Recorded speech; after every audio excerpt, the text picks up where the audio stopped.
Testing, testing. 1, 2, 3, 1, 2, 3. Testing, testing. 1, 2, 3, 1, 2, 3.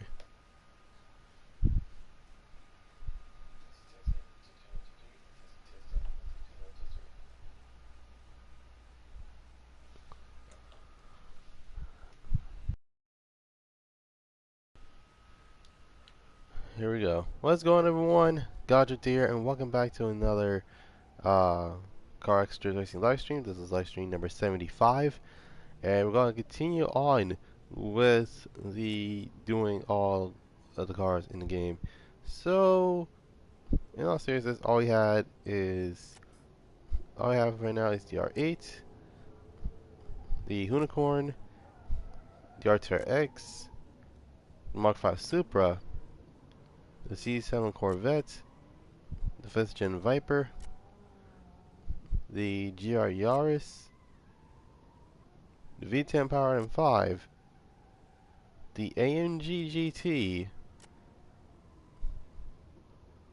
the Ford Falcon XB, yeah, that's what it's called, the Flanker F, and so not certainly not least, Space Knight, as well as the Blackjack, which that will be all the vehicles that I had to go and drift around in. So, in a bit of context, there are. So yeah, for a bit of context, we got one, let's see, one, two, three, four, five. So we have 5 American vehicles. We have 2 JDM cars. Wait, no, scratch that. 3 JDM cars, because you got the Mark 5 Supra, the GR Yaris, and the Lexus LFA. And then in terms of the Europeans, you got obviously the R8, the V10 M5, as well as uh, the AMG GT and the Flanker F, um, as well as Australia's is Ford Falcon. So yeah, without further ado, let's get this one started. Now this is gonna be a different map. What else I do not know. Um,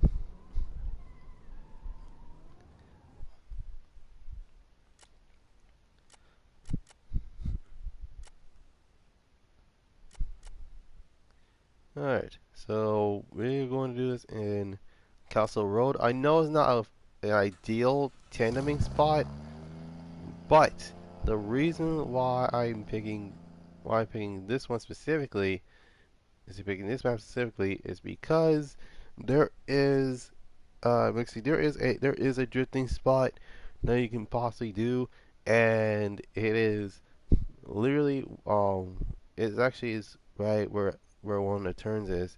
So yeah, long story short, what I do is literally just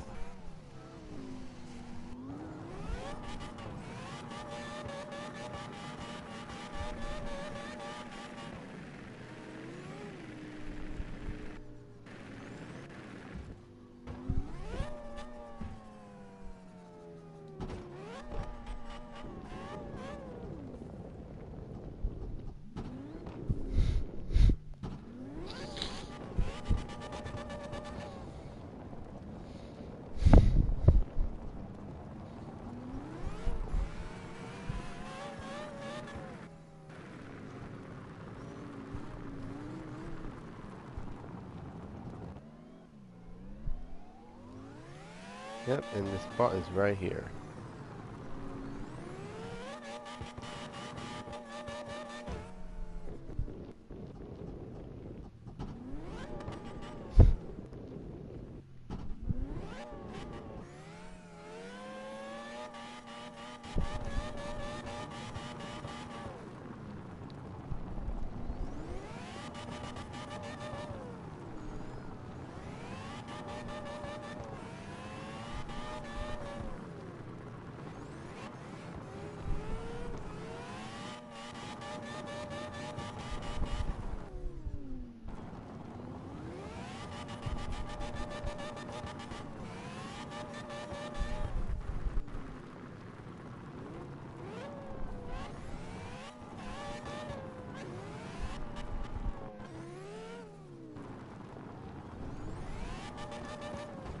Hmm.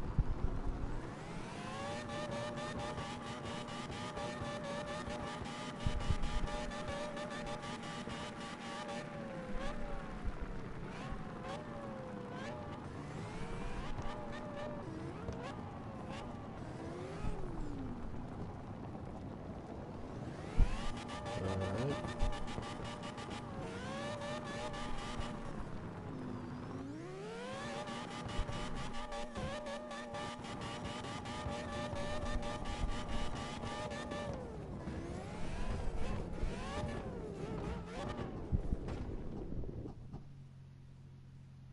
Alright, let's wait for them to respawn.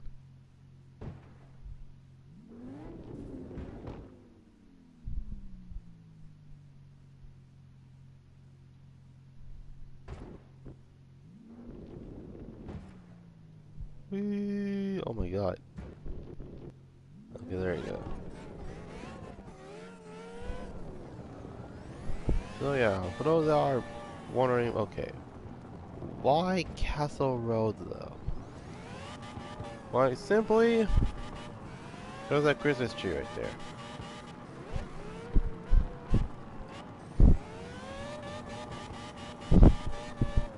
Now, for the most part, when it comes to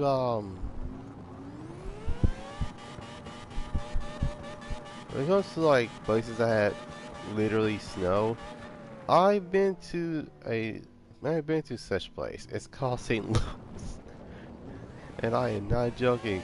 I was only what, like 2 or 3 years old when um I was in Missouri with all of my siblings. Um,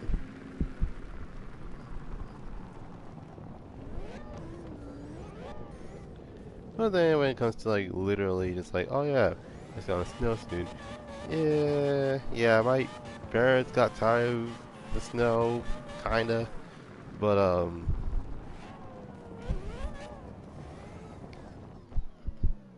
yeah, in terms of like what kind of place it was pretty interesting. So yeah, we moved back to Cali and I never see snow again. The only thing that I see that's close to snow was rain. This is I am no joking when I say that. Oh my god.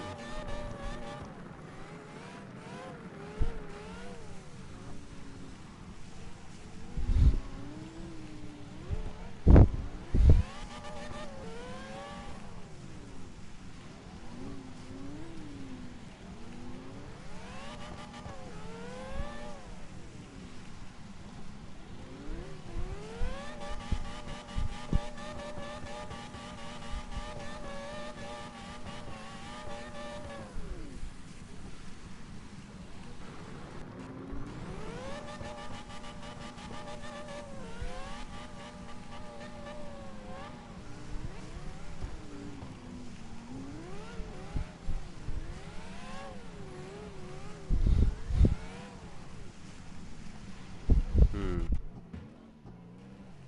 Yeah, it's probably my wife's opinion, but man, this track is not popular.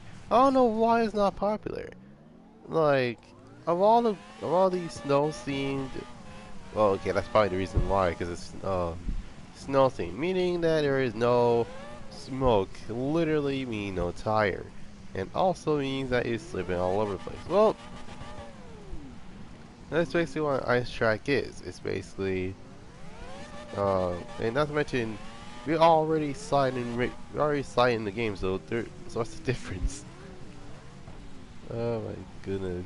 People need to give this track a chance. Usually in like what, Christmas Day or Christmas Eve, to say the least. Yeah, speaking of Christmas, um later today or at least tomorrow, I am indeed going to be uploading a uh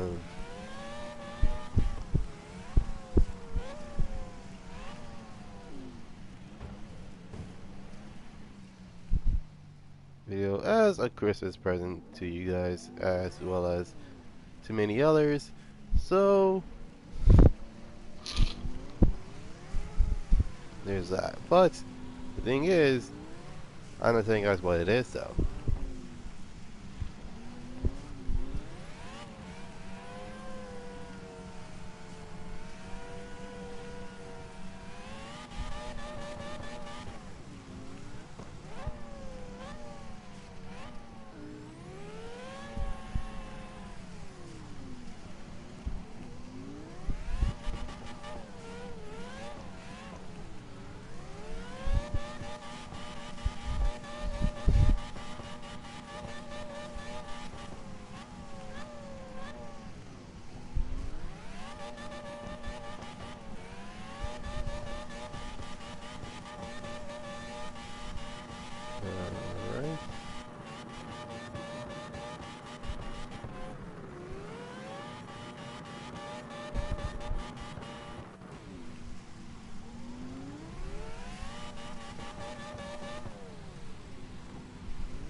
Alright. Okay, no one's coming into this.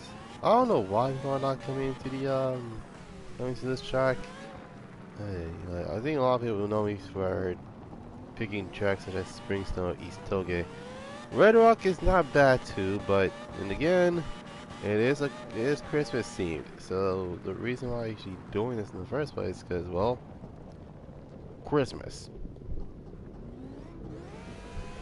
Who doesn't love a Christmas cheer?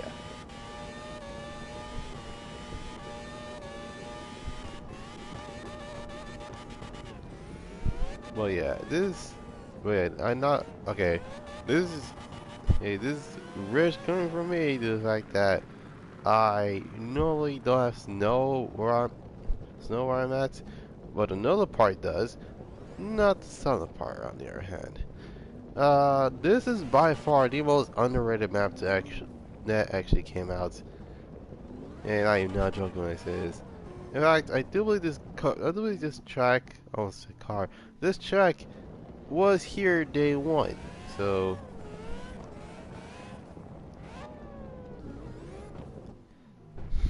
so yeah, for some reason this is probably the most this is probably the most underrated track. I'm not joking when I say that, but well, looks like I have to like make another one due to the fact that literally no one joined it for I don't know why, but I mean then again, Christmas themed. You can't have Christmas themed stuff without Castle Road. It's just not right. I mean, if you think about it, most people are like, oh my god, I just don't like the snow in this game. It's like, well, you already saw it in the first place, so I don't know what's the difference. Okay, so in terms of this, now, the reason why I was in Castle in the first place is so I could get some practice in. Um, so literally, in terms of the track, it's obviously Springstone. Uh, permitted tire traction is any, drifting's on, time attack is off, clipping points, collision, and even voting is on. Night mode is off due to the fact that some of my cars don't have headlights. Um, but I just don't like the way I like night mode. It actually is cool. It's just I don't like the way that some of those tracks actually has nighttime on. Night mode on. And then it's kind of obvious. I don't like putting passwords because it feels like I'm in my own private session. Um, and not to mention that's like typing in what the password is for the lobby because you never know what's gonna happen. Okay.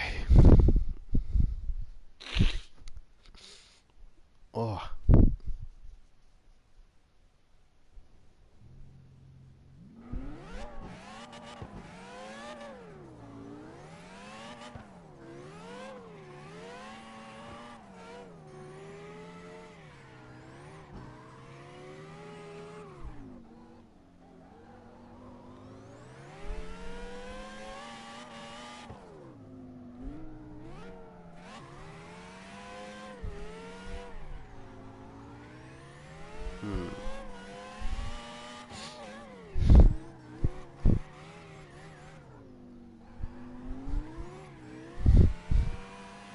not thought about it.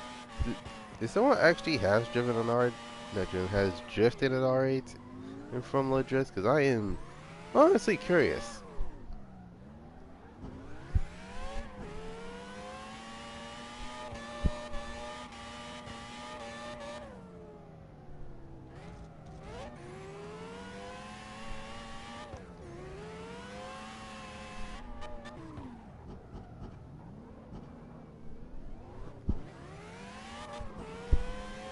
Alright.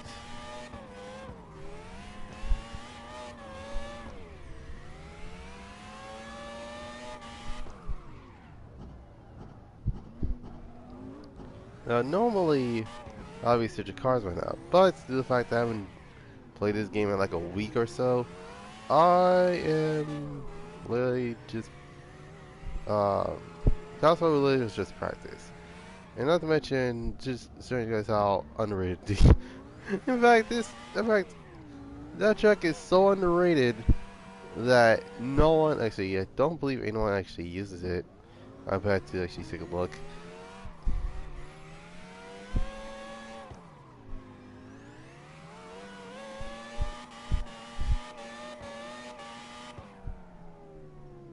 Oh my goodness.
For those that are new, hello, I'm known as Goddrifter247sun Productions.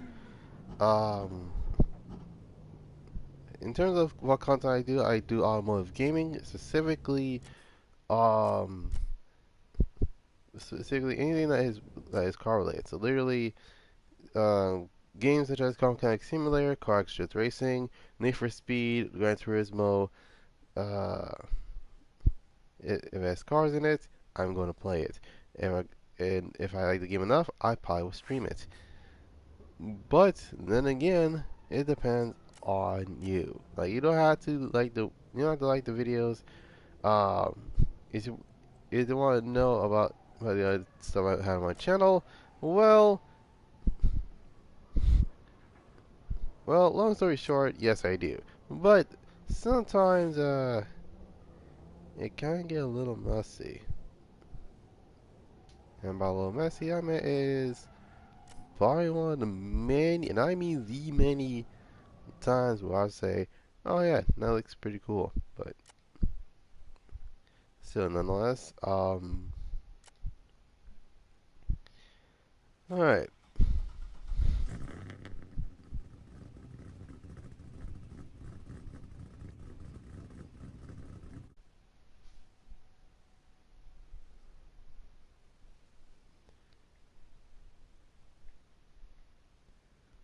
okay, hold on,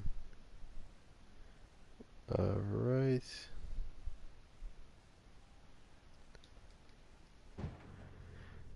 Oh my goodness.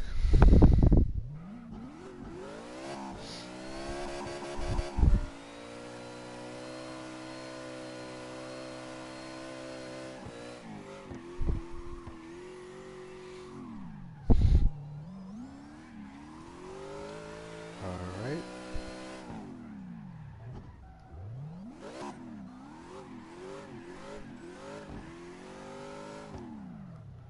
Hmm. Okay. Although I haven't used. Hmm.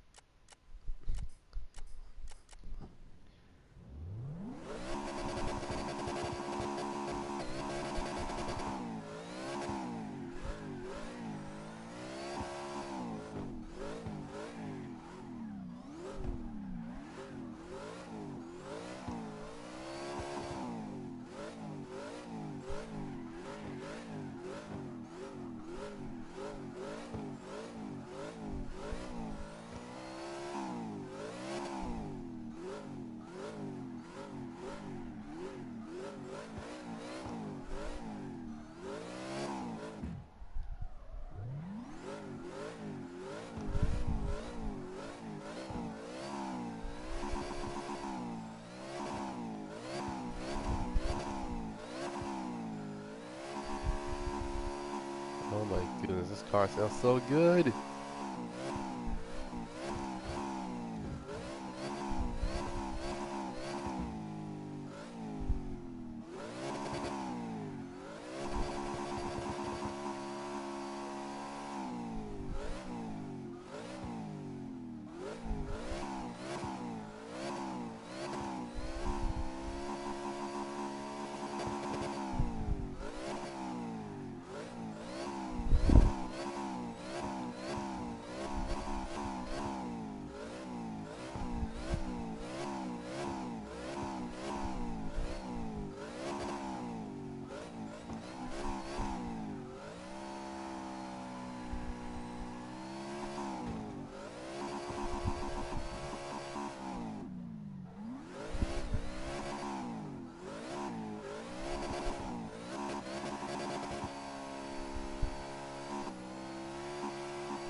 No, that was too much gear.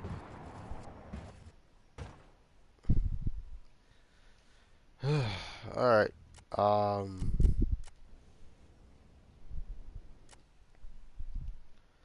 so in terms of what's gonna happen in 2022, Goddrifter247sun will be on the channel. That's a guarantee. Um, I don't know about everything else though. So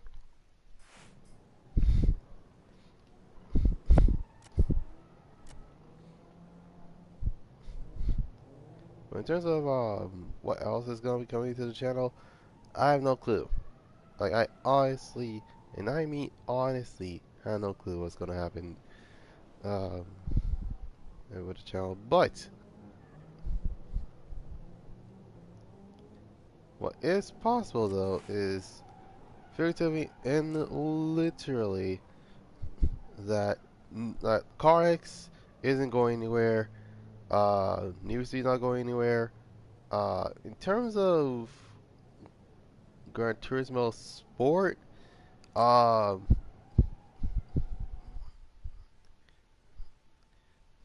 long story short, it's gonna be a very interesting thing to go through. Actually, yeah. Let me before I do anything else, let me check and see if okay. Oh yeah, I want East Toga because why not? Okay. See Castle Road. My God, only 4 lobbies. Okay, I'm not gonna lie. It's not sad, but I'm like, guys, what the heck? There is such a thing. There is such a thing as a Christmas spirit when you have something like this. Although, unfortunately, due to COVID, we can't spend time with our friends and family and during Christmas Day. So, um, yeah, um, okay.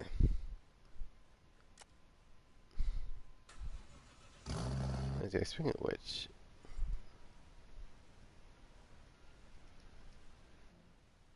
okay, that totally makes sense.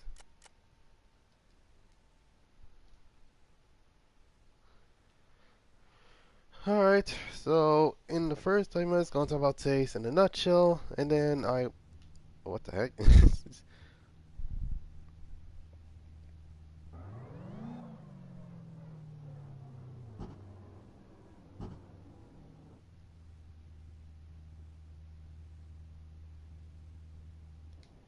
Alright, so yeah, so like I said, also, one thing is that usually, okay, hmm, I'll probably need to investigate on what these, dot tech things are. So that way I am fully aware. Because I have no idea what's going on.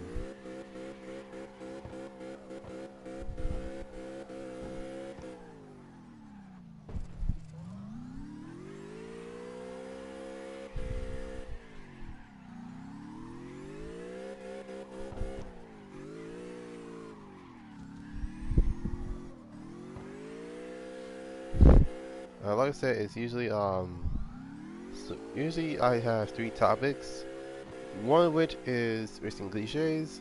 The second thing is vehicle history, and last but not least, um, in a nutshell. So, which is the games I played.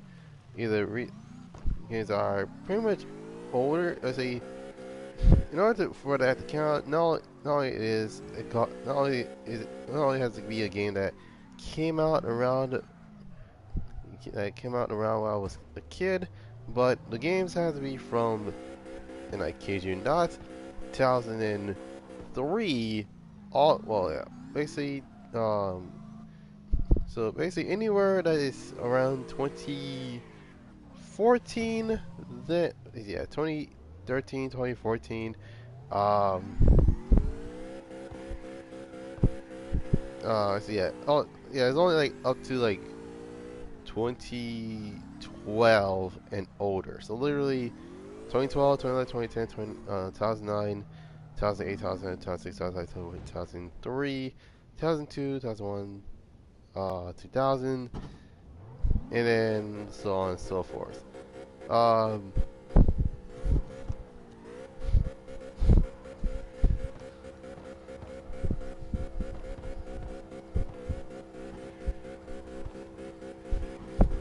so yeah, let's start on today's first racing cliche, and this is about the hmm, what should it be about actually? Oh yeah. So today's racing cliche is a really old school tactic for people to keep playing, and that is the only racing game collectibles. So racing collectibles started around let's see.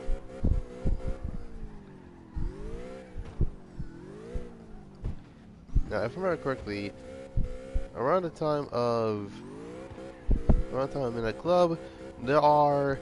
I say yeah, Midnight Club was the first game to actually that introduce that specific specific type to keep the players playing, which is creativity and literally collectibles. So what I was wondering, collectibles in games can actually unlock something. Uh, whether it's it's different variants of the car that you started with, or having an edge when you first played SRS. There's unlocking decals and vinyls in Metal Club 3, to even the simplest of cheat codes in Metal Club Los Angeles. Now, you guys probably wondering, wait, did Near Speed did this? That's a good question. Due to the fact that, now keep in mind, keep in mind, around the year 1999, which is the year I was born in, I am literally older than the game that came out right after Need for Speed 3 Hot Pursuit, which was Need for Speed High Stakes.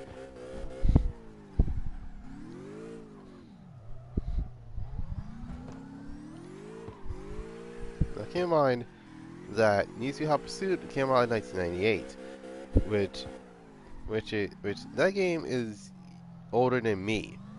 But I am several months older than High Stakes, so yeah, there's that.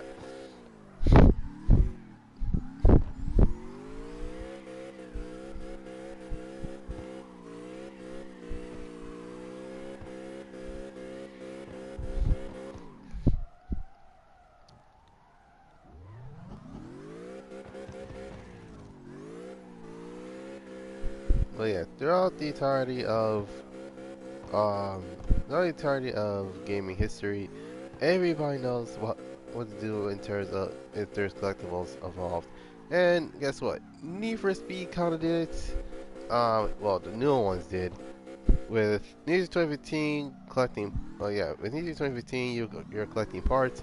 Need for Payback, you're collecting chips, as well as billboards. And last but not least, in Need for Heat, you're collecting billboards, flamingo signs, street art, as well as doing every single one of those challenges. Which, if you do all 6 of them, you'll unlock the final vehicle, well, quote unquote, final vehicle, because that'll be the second to last vehicle you probably gonna be unlocking throughout the entirety of the game. If you're wondering what's the last vehicle to unlock, well, guess what? In order to do that, you have to be in a crew, and I recommend not leaving your crew just so you can actually get the vehicle in the first place.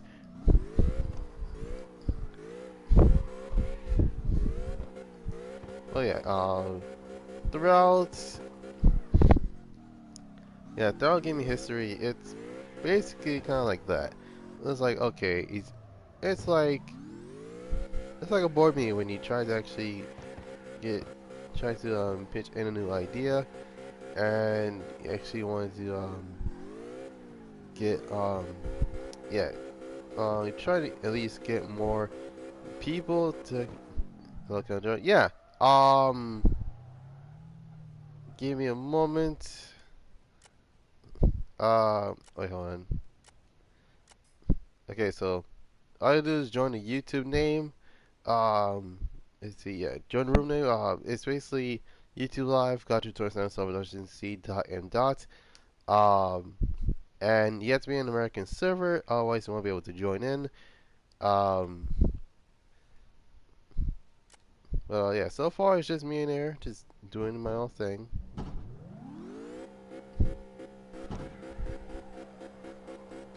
Now, I am still new to, Eternal, okay. Oh, Eternal, oh, okay. Eternal, wait, that sounds familiar. Wait a minute.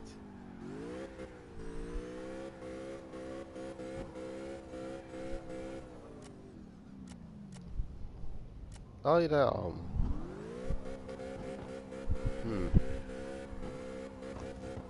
I know that name's familiar, I just don't know, which one it was. Now what was I saying? Oh yeah. So in terms of why collectors are a thing, well, you can thank, Smash Bros for that. Yeah, I'm not joking when I say it. You can thank Smash Bros for that mess.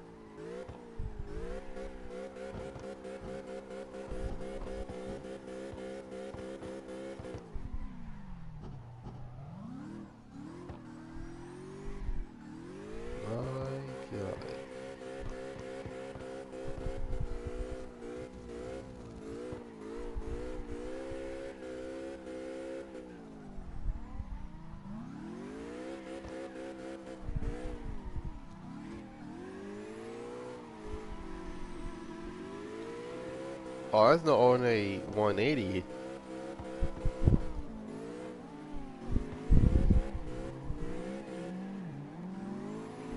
Holy crap's a rocket bunny. Alright.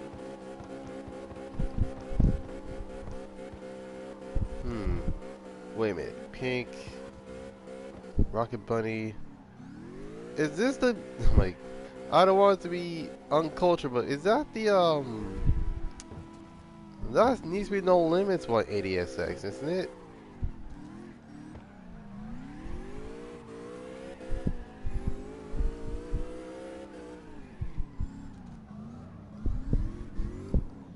Oh, Jesus.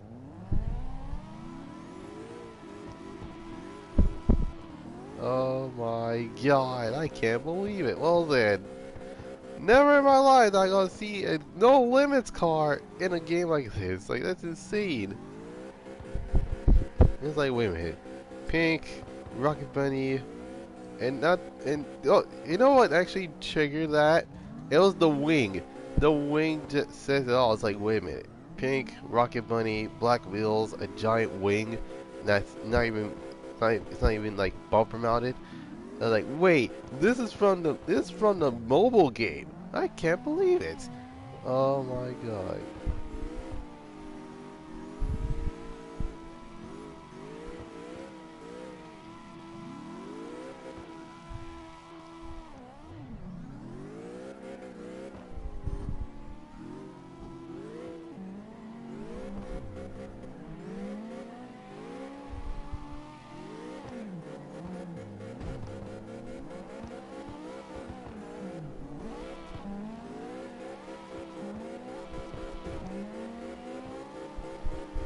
Oh my god. Alright.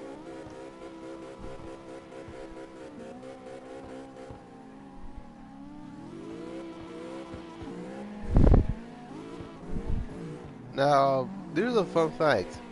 Um, Before I stopped doing the special vehicles, yeah, special vehicle events, I used to have 3 in a row. It was, this was before like,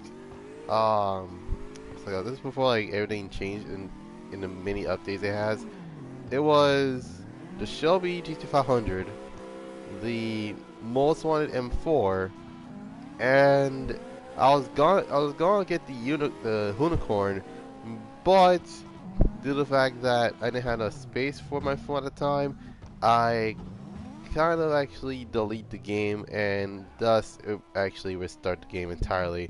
So not only that I lost out on many, and I mean many upgrades, but it was, but yeah, that just kind of broke my heart to the fact that like literally I worked so hard only to actually get messed up by get the extra wins. Be right back. Okay, but now in terms of like why she did it, because literally it was because I was running out of space. That's probably the reason why. And around that time, I think that game, along with Asphalt 8, was the only recent games I know that you can actually play a lot on. Especially if you had like other games such as around that time was like um I don't think CSR 2 existed yet, but it was CSR Racing. That's one of the actual one of the vehicles that actually came in um for a little bit, but nonetheless it was pretty interesting to say the least. Uh, Especially when it comes to like having what's it called? Especially when it comes to like having a lot of things happen to the game to the point where you can literally get the cars that you wanted. Um, so yeah, like right after that, I just like okay. So keep in mind, I was still going to high school, and I didn't have enough time to actually get those vehicles. So the thing is, I tried getting the Huracan. The Huracan was one of the cars that I was like, wait, a Lamborghini? I might as well get one because of the fact that not only was it a supercar class vehicle, but if I can actually get the car, I've been like, okay, it's set sail from there. But nope, I didn't get it. Reason why? Well, because sometimes I just forget about it, but other times it was because they force you to use gold. Now, that is one of the things that's the reason why I stopped playing those challenges entirely. But what what made me stop in the first place was due to the fact that one of the challenges kind of involved a lot of upgrading, and I am not trying to say it, but that mess involved a lot of upgrading from one state to another. And not to mention, around that time, I just got the M4, and my God, you're wondering how difficult it is to actually get one of those cars? Well, okay. Think of the hardest game that you've played so far. Now, imagine that having special events that you only have like 5 days to do, and most likely, if you even missed one day, you end up not getting the vehicle at all, or in fact, not getting the vehicle. Period. Yeah, that was Need No Limits in a nutshell. Before like they changed the UI as well as having another story entirely, which kind of actually helped me out a lot.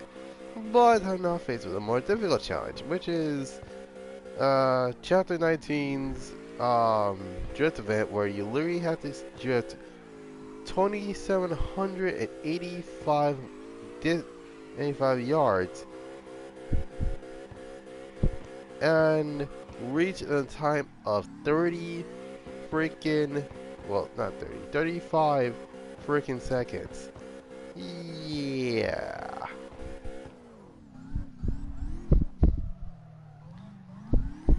In fact, it was the moment that I was like, oh my god, this is so annoying. I can't believe I should have to do this. And keep in mind, I always got one of the other cars too. I do believe it was the Chiron, if I remember correctly. Yeah, I wait. Yeah, the vehicle I almost gotten as well was the Chiron, and that was for the festival update. Wait, yeah, no, it was like 2019, and my goodness, I was like, I almost had the Bugatti, so I can actually finally finish the story mode, so I can actually focus on other things too. But it didn't. It wasn't the case. um, I was wondering, okay, why you want to finish the story so bad? Like, because I wanted to. Okay, I played the game for the story, but yeah.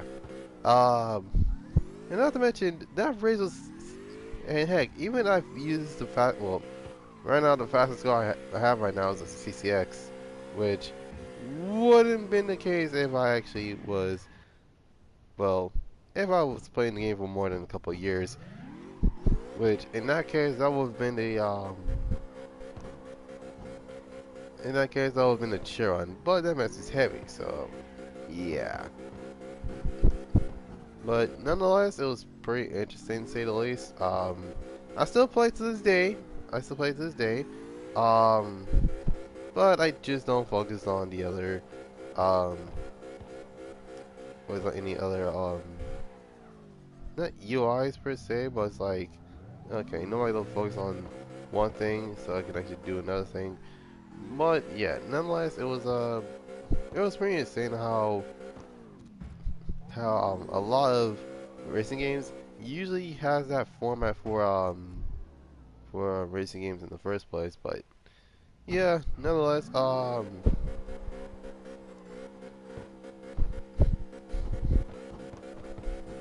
now the other car I was playing on game, but I'm like, it's not my favorite thing.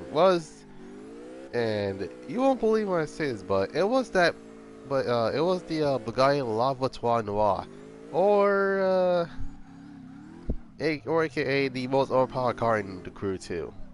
I am not joking when I say that. Uh, but yeah, nonetheless, it was pretty insane, to say the least. Um, I know it was the Centro Dici. I didn't get it due to the fact that I started way later than usual. Like it was like 3 days. So it was done. I was like, shoot. Well, I'm not gonna get the vehicle then, because it's like, okay, what? Okay, like, okay, what am I supposed to actually get out of this? No, what was I saying? Oh yeah. So, okay, I got off topic. Um, That was my bad. Alright. In terms of... Yeah, I don't remember now. So in terms of collectibles, for most people, collectibles are usually the reason why they keep playing the game in the first place. I mean, then again, the ESP has it, Middle Club has it, the crew has it in the form of there's so much Wild Dane. uh,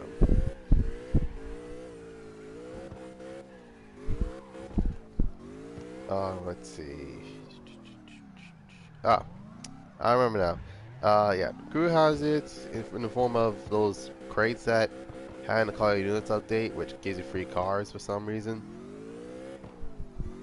Emphasis on the word free, because due to the fact that literally, and I mean literally, um, when it comes to the crates, you basically have there are two ways of doing this. You can either play as a cop, or you can play as a racer, but still, nonetheless, it was pretty insane.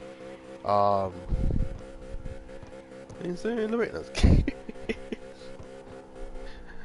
Oh my god, but yeah, nonetheless, I do like having collectibles in games. Like it actually, um, like it's like, oh my god, I'm so bored. What I want to do something like, well, just do the collectibles.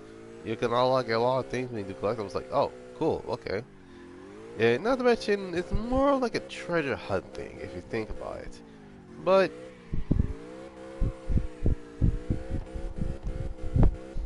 well, yeah. Nonetheless, it was pretty insane to say the least. Uh, so for those who are wondering what my least favorite collectibles in racing was, that has to go to these three payback. Along with the chips are pretty much out in the open, although it does kind of make sense, but at the same time, it makes no sense at all. So, yeah, in fact, the thing is, I didn't platinum these to payback.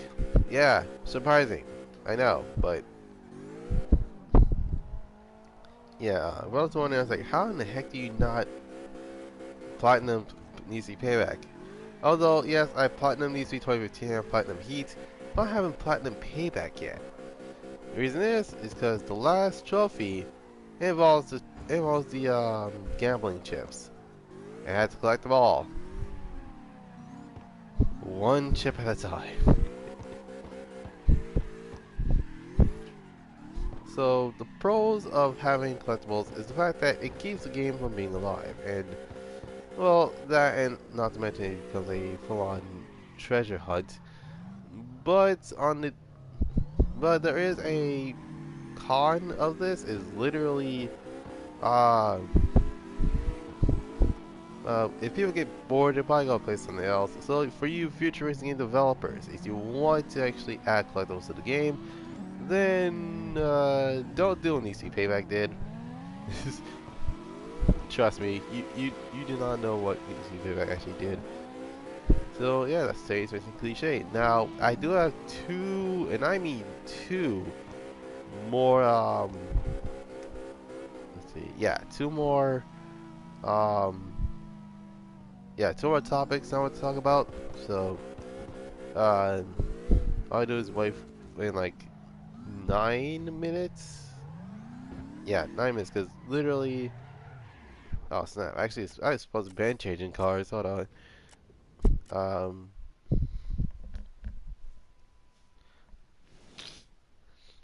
Now, if I was wondering, the Mustang I was driving around was an the RTX Mustang, which showed up in two games, and a lot of recreational purposes, of course. Basically all of Need for Speed games plus this game, which is quite obvious.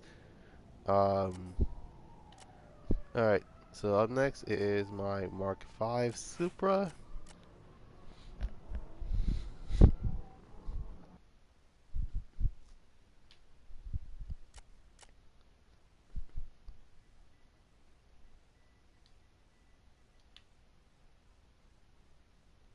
Okay, there we go.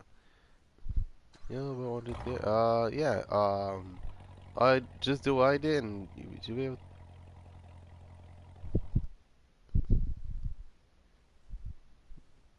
Um. Okay, I'm guessing all correct. Actually, did the very. They did the very part wrong. Like, what the heck?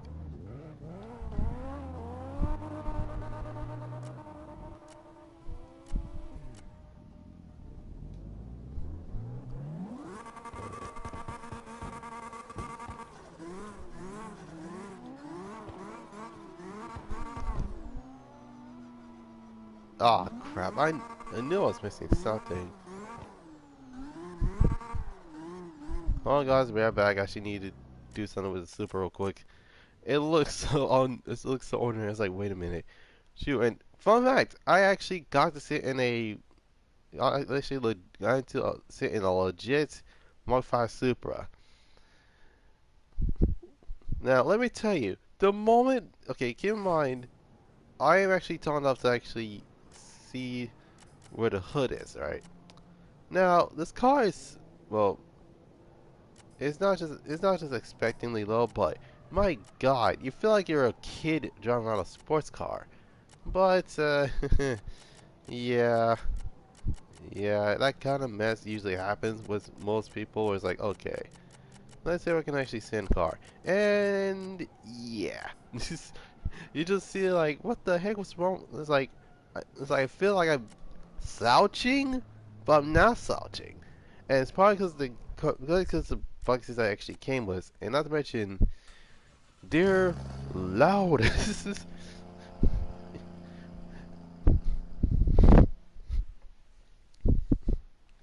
All right.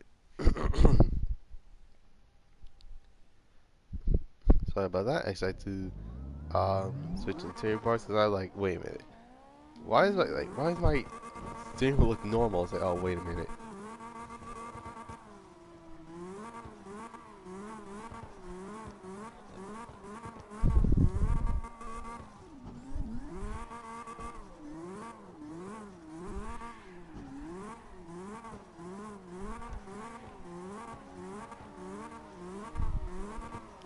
Oh my God. All right.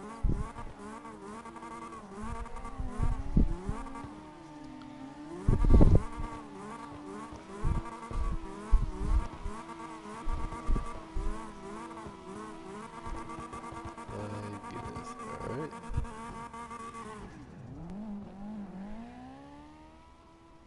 Crap. Okay, I'm understeered.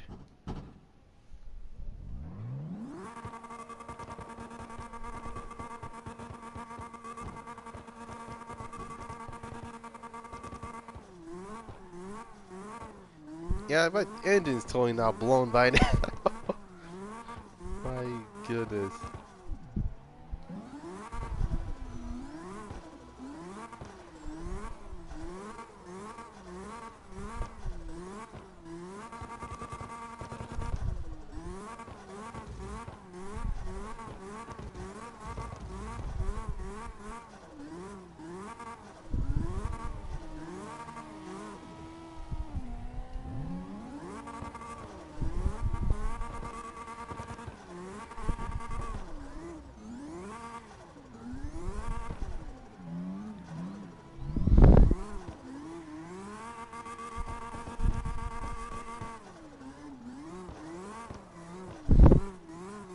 Hold on. Hold on a moment. Can't find it. Okay. Hold on. Are you an American server by any chance?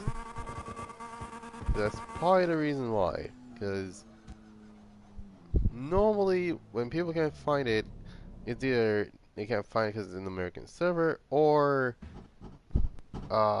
they can't find it because even though they're an American server, and even they type it in, I have to friend someone, which I really, really hope doesn't come to that, because literally, although although it's not bad to friend someone, it's just that don't expect me to actually play the game, play the thing for the past couple weeks per se.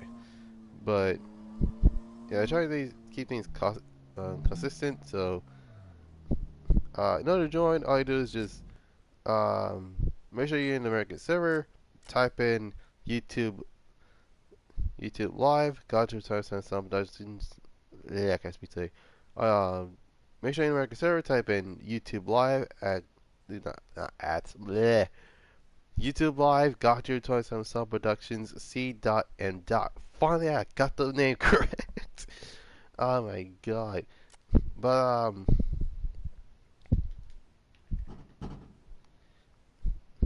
hold on. What the heck? Oh, I was about to say, like, what the heck's on the on my reverse?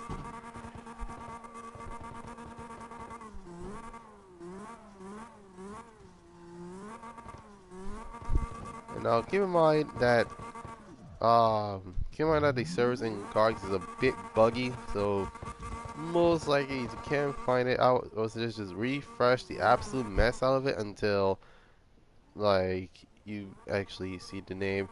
It should say 2016 because well, there's me and Eternal in there, so yeah, there's that.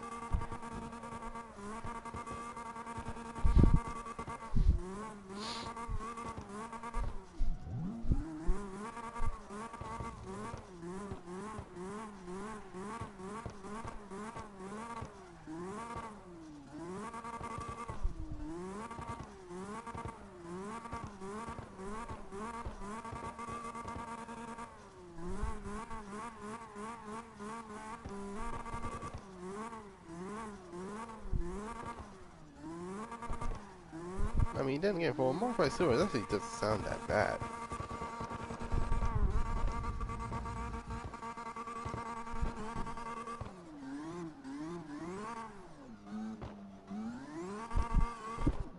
Alright, hold on.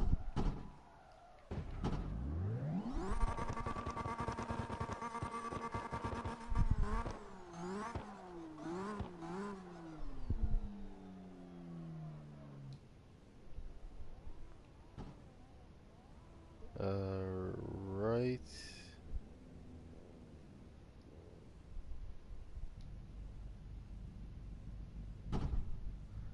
Alright. I see it. Literally just parking here. Alright, going to photo mode.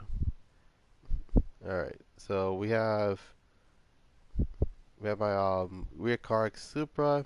We got the no limits 180. Heck is verified.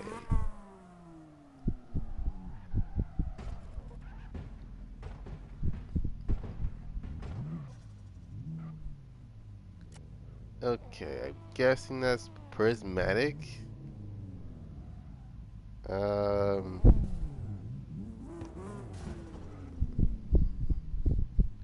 I think the only thing you did to it was literally you pinned your you put the entire car and wrapped, and you actually changed the material to I think it's called monochrome. That's what it's called.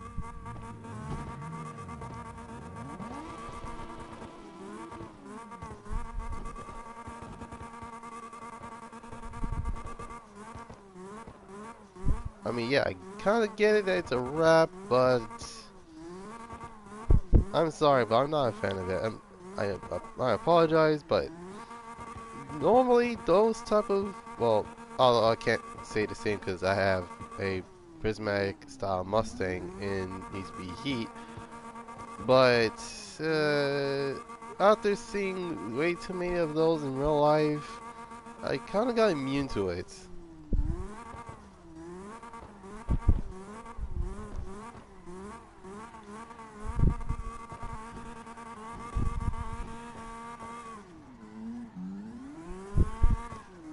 In fact, I'm pretty sure they had the same type of color material in Gran Turismo, which, yeah, yeah.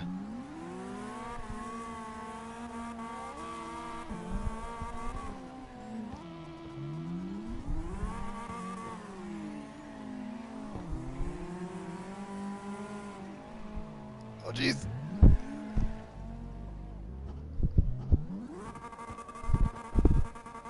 Okay, so good that the turn actually dodged it.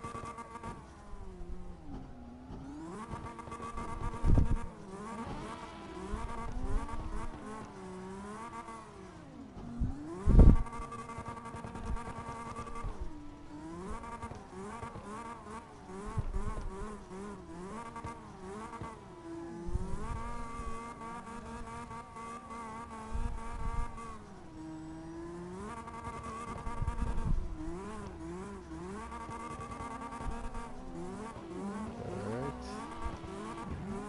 Oh, what the? God dang. Oh, snap. Okay, I forgot about the vehicle history, but before then, let me change my car so I can actually get on with today's vehicle history. Alright. Alright, so today's vehicle history, I'm going to be talking about. Okay, think of it this way. It's a Nissan Z, okay? Your typical Nissan 350 or 370Z. Just imagine it with more luxurious features such as heated seats and a 350Z wearing a full-on tuxedo, and you get something like this. Today, I'm going to be talking about the Infiniti G series, specifically, um, basically or aka the Nissan Skyline V35 platform. So, without further ado, let me talk about it. Alright, so let's get started. The Infiniti G35, also known as the Nissan Skyline V35, came out around 2003. This was right after the Nissan Skyline um, kind of discontinued their, well, I wouldn't say discontinued their R chassis platform, but they wanted to make theirs a little bit different. And by different, I meant they literally, and I kid you not, literally they have design cues based off the Z, and just call it a day. So, the reason why I bring up a Nissan Z in a tuxedo is because it's basically what it is. It's a Nissan Z, only with an Infiniti badge, back seats, and that's about it.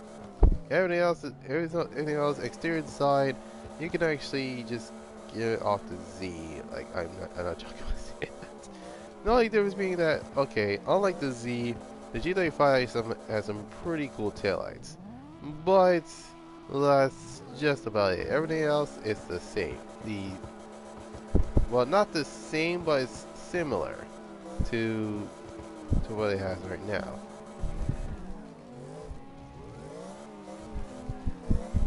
Alright, now in terms of, okay. What engine does it have that makes it much more Z-like? Well, like the 350Z that came beforehand, the car was equipped with a VQ35DE, and in later years, DHR. So, long story short, it's basically the same vehicle, just more luxurious and has back seats. But that's not all. In fact, of all the Infinitis that a lot of people want to buy, the G35 is the most buyer friendly. And reason being is because if you think about it, oh Jesus, sorry about that. The 350Z around that time cost around, I'd say 20 to 25 grand. Well, keep in mind I'm basing this off of like the price range in any of the Z's. So like, okay, so by budget range, I meant it's literally just an expensive variant of the Z, and by that I meant the car was legit 40 grand when the car first came out. Now, in a bit of context, a fully loaded Camry cost around the same as a newly released G35. Jesus. Okay.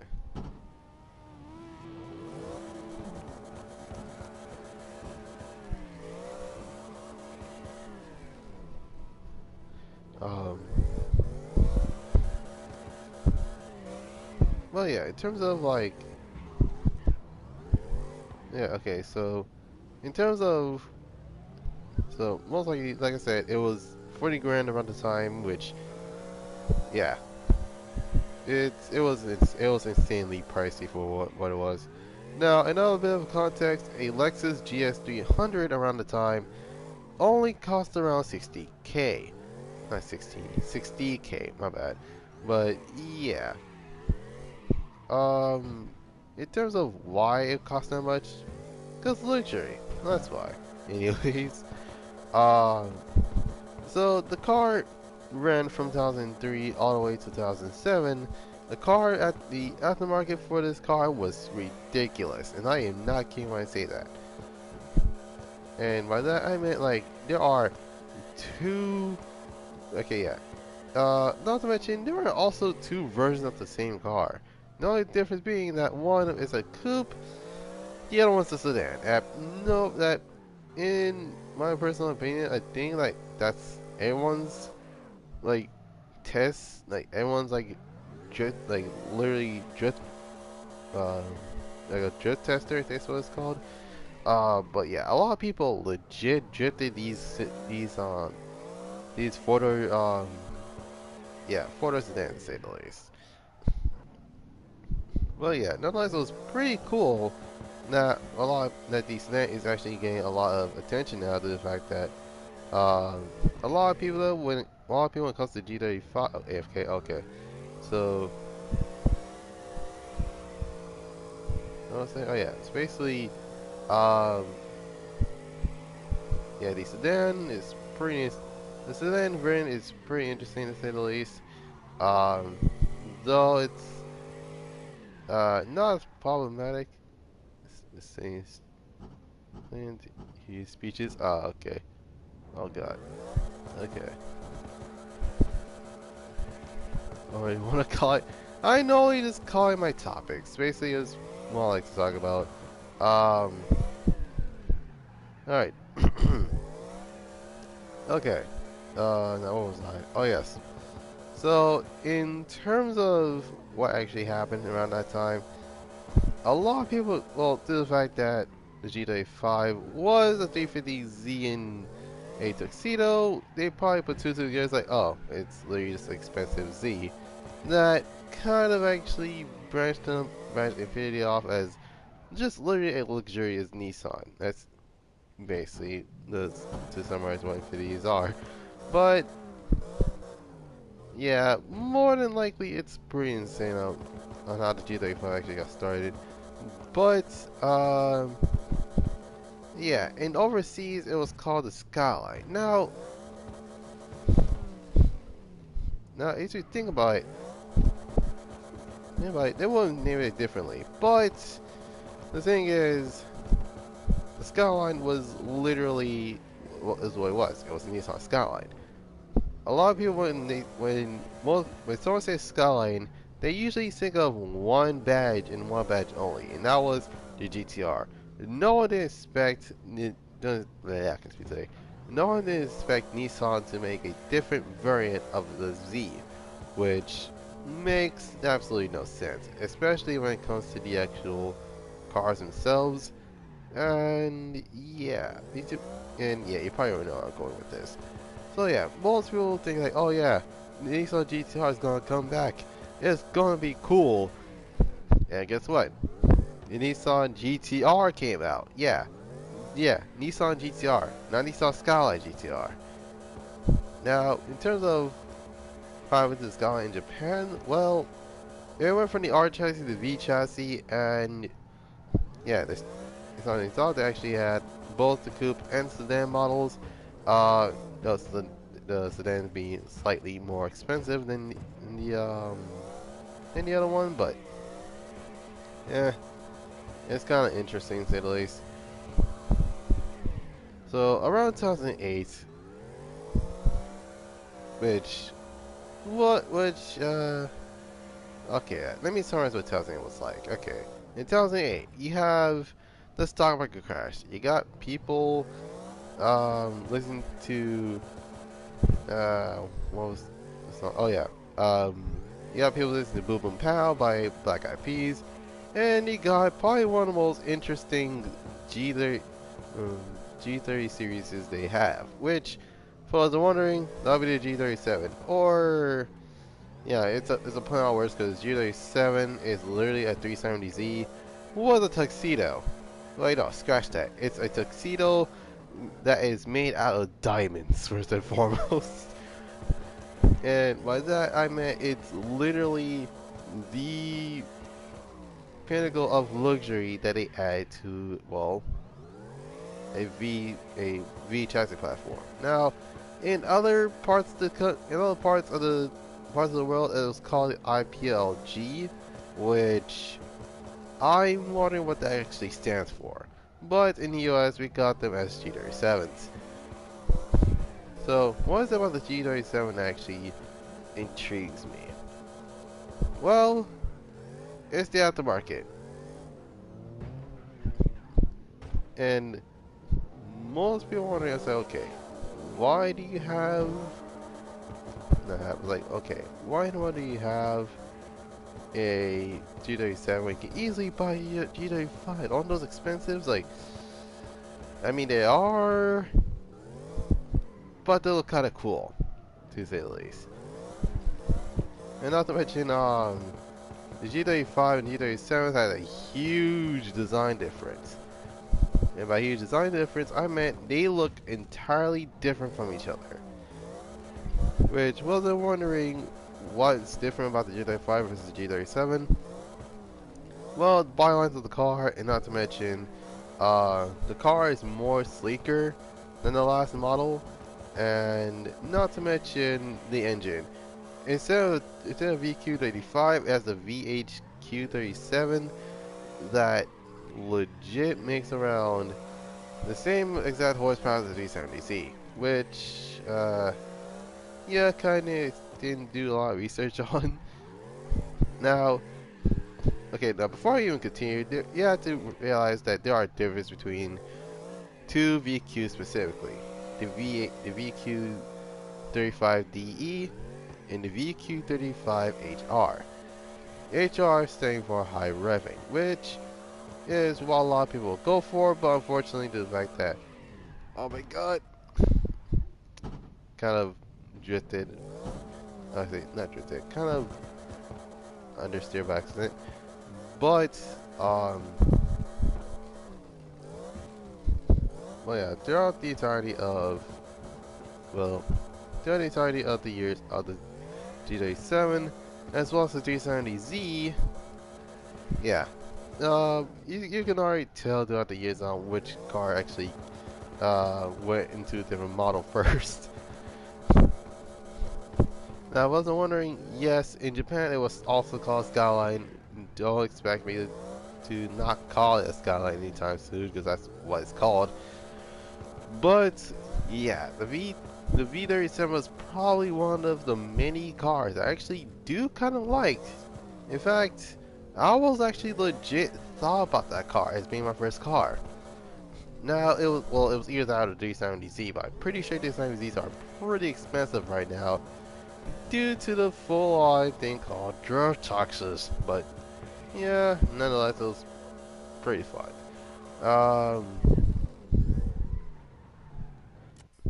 Let's see.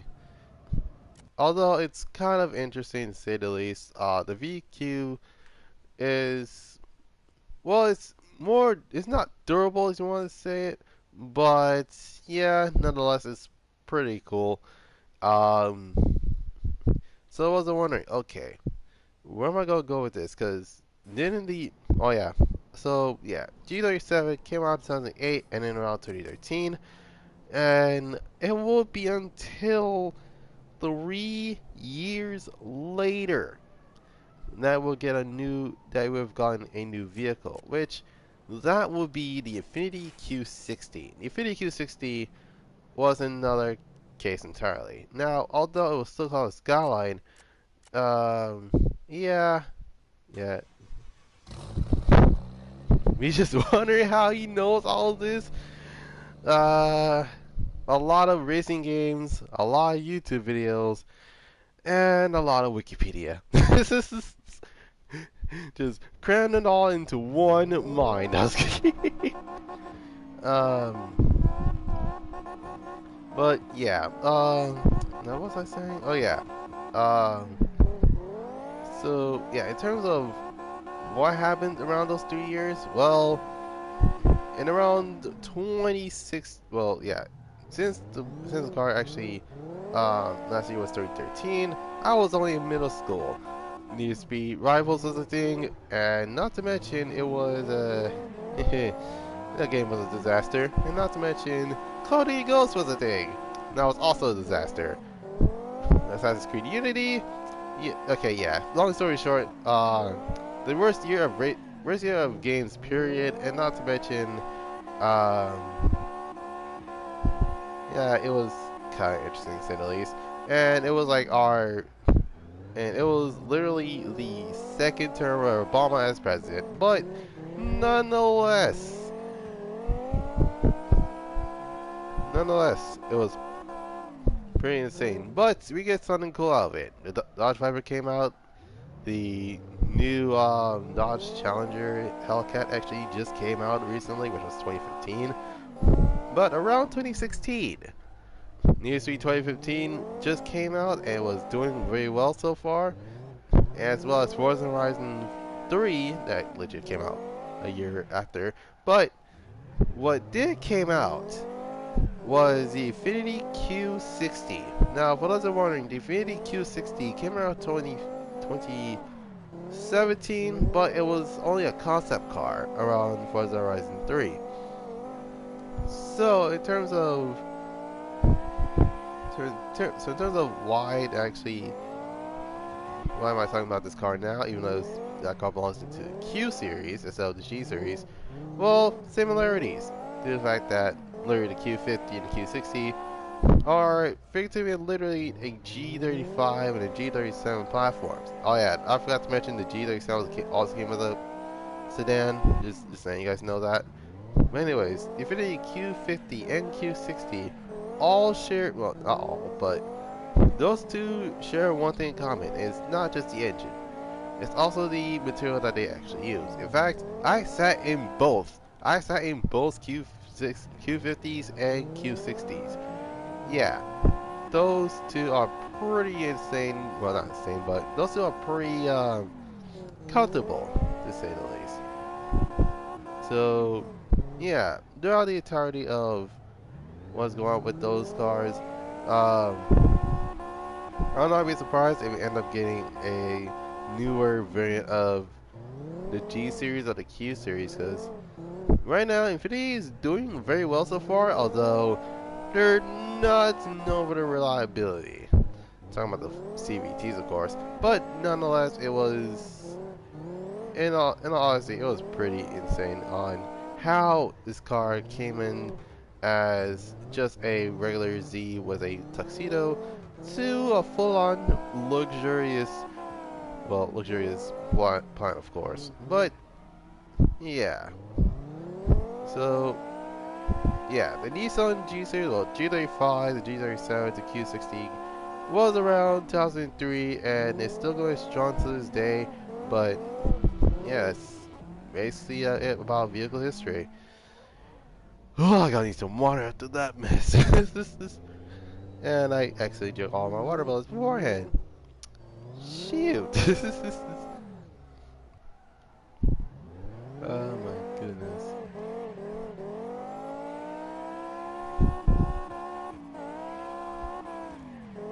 Alright, so in at least another 9 minutes, I'm actually going to talk about my final topic, which was, in a nutshell, which is basically me talking about the games that I played, but here's the rules. The games I played had to be from literally, and I kid you not, 2012 and older. So literally, keep in mind, in 2012 I turned 13 around that year, so yeah. Keep in mind around that time was pretty insane on how a lot of these games actually came out that year. But yeah, no, that was pretty insane. But one game that I played around my childhood was let's just say that that game kind of actually inspired me to do a lot of, well, more customization than I actually thought I did.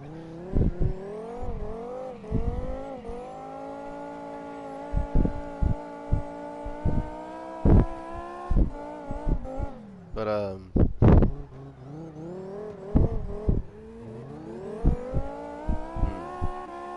well, yeah. Nonetheless, it was one of those games that you play as a kid, but then you completely forgot about it. Yeah, that was what? Oh God, yeah. Hold on. Oh jeez, yeah, my car's stuck.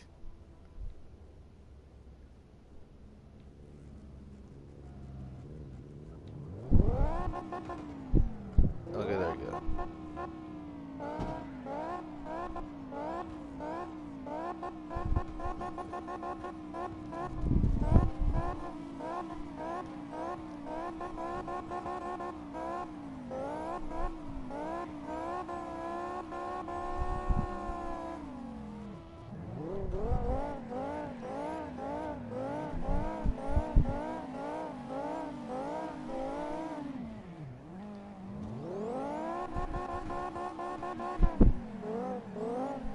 My God, this V10 is insane.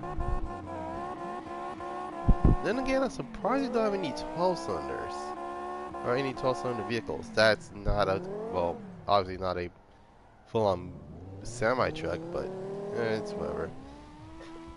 Alright, yeah, I'm just gonna switch cars because, although, yeah, car is low, I just don't like how it's. Don't like how it handles. Oh my goodness. I need to stop staying up all night trying to grind out GTA Online. Um. Alright. Um. Let's see, Grace GT. Alright, so what was I wondering? Just a bit of context. I kind of grew up with Nintendo and PlayStation, so for those that are expecting Forza to be in a nutshell, hate to disappoint you, but I haven't played that game yet. In fact, I'm pretty sure I haven't played the game at all, or well, basically, period. Basically, um, but then again, you're probably thinking, what the heck? What do you mean? What do you mean you haven't played Forza? Well, it is what it is. I haven't played Forza. Now, although I have the computer to do it, unfortunately there are many problems with that as well. First and foremost, the computer is so crappy that I can't even actually, well, I can play games, yes, but my computer has a tendency to actually log itself out of the internet. This is a true story. In fact, I'm pretty sure I remember correctly. Um, yep. Okay, yeah. Long story short, I haven't seen that mess updated in a full-on while. So, yeah, yeah.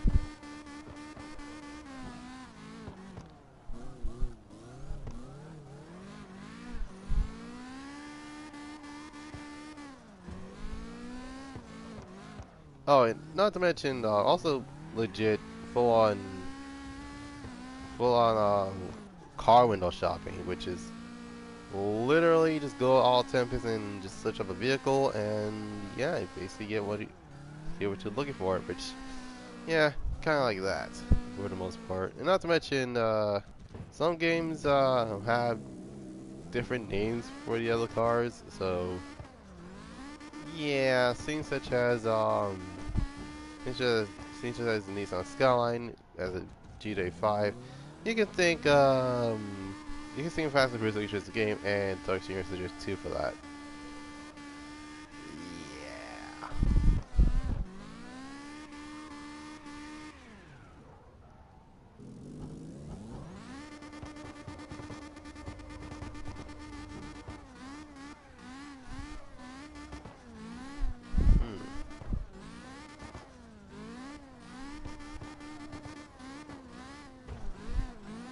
Okay, so I'm getting used to the manual gears.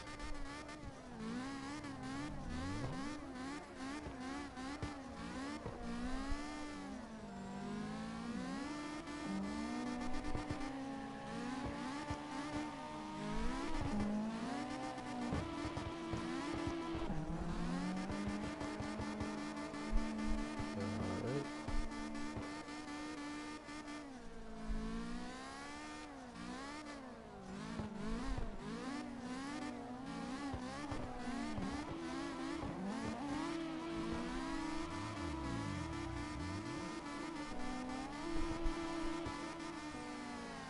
Holy crap, okay.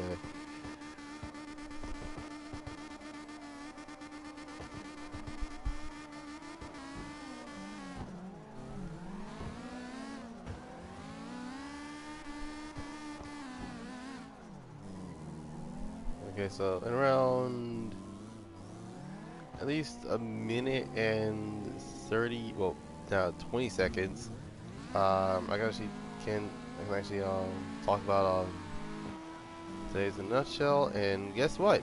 It's Gran Turismo related. Yo, hey, welcome to the live stream. Just got done with two topics. One was collectibles and racing games. The other one was the Nissan Skyline, but not your standard Nissan Skyline GTR. Like we're talking like G35s, G37s, the VQ stuff.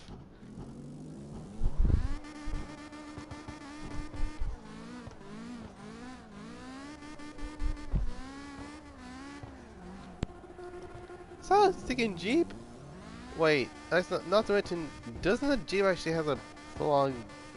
Yeah, I just realized that the Jeep actually has a glitch body, and yeah, not joking when I say that. Like literally, the vehicle is full-on glitched.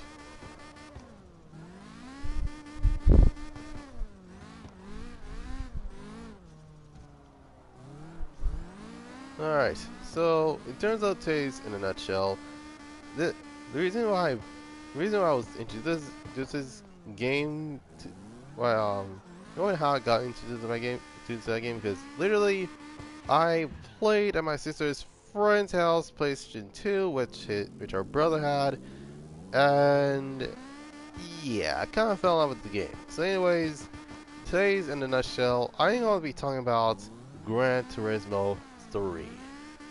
Alright, so a bit of context. I've played Gran Turismo 2 before. I haven't played the first one though. I played 2, and yeah, the first Gran Turismo I owned was Gran Turismo 3, which the game like legit came out in 2003 or well 1999 due to the fact that well either 1999 or 2000 or 2000 because around that time the PlayStation 2 was a thing, and yeah. Keep in mind I was legit I was legit 2 years old. Wait, no. Wait.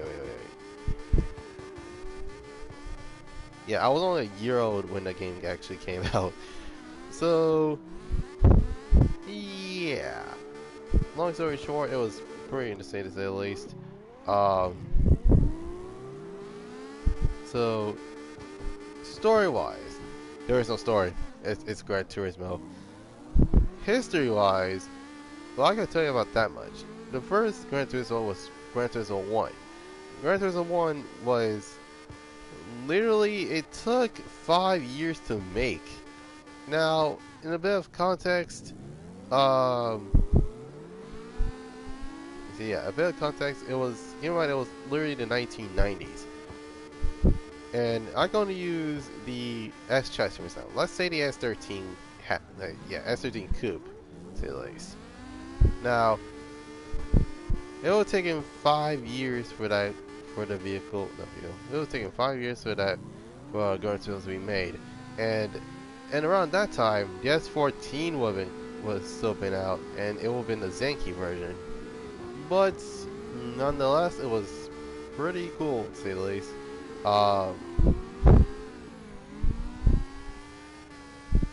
So yeah. Anyways, so the reason why I got into that game in the first place, because my sister's brother That's his brother. My sister's friend's brother legit actually has a PS2 with 3 games.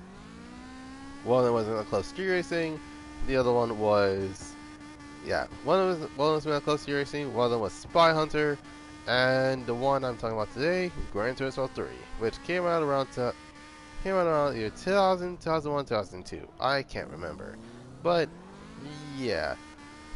Uh, so So I was wondering, okay, what was it like to actually play Gran Turismo 3? Well, unlike the recent releases, Gran Turismo 3 legit came around when I was literally a little wee lad. But yeah, the cars around that time were pretty freaking insane. So, for example, the C5 Corvette was a thing, the Nissan Skyline was a thing, which I didn't expect it to be. Roof was a thing. Um, what else was there? I always call it Fister, but yeah. Um, wait, no, actually, Lister was also a thing. Penos was a thing. Trial Mountain. Yeah, Trial Mountain Sunday Cup. 3400, which is literally the one of the roofs that are in the game. Because keep in mind, it was at the time where Forge was back in a bit. Okay, so yeah, and around the time what's that called? So yeah, around the time Porsche was still being owned by EA. Well, the Porsche license was still owned by EA, and it would have been until literally a couple more years later. Well, to be precise, um, literally a couple years later, to be precise, 2012, 2013, 2014, yeah, 2014, is when when Forza started adding the Porsche DLC. Yeah, Porsche DLC. Oh, my bad. Yeah, that's the one when they actually started adding the Porsche DLC, which added a lot of Porsches, and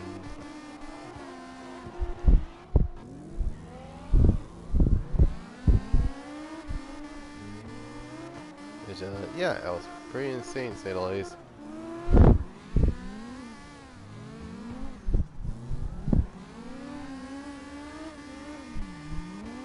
My God, this car is insane. But anyway, now here's another fun fact about Gran Turismo 3. I didn't beat it. I just didn't bother playing Gran Turismo 3 because, I kid you not, I don't have very good cars. In fact, if I wanted to get good cars, I had to do the licenses. And guess what? Those licenses suck. Okay. They don't suck, it's just that I'm not used to the handling of the game at the time.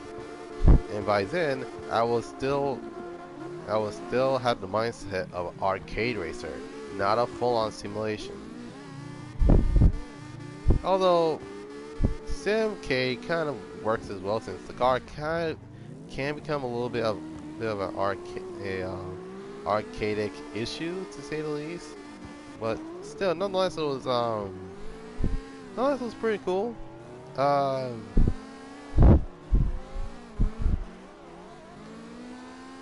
just didn't expect it to actually do so well. But again, assumptions can make a mess out of you and me. So yeah, kind of like that. Yeah, it was insane. Wasn't wondering what the first car I picked. Well, I kind of did, but I kind of didn't. It's usually a Toyota, and it was either the A86 or the Yaris.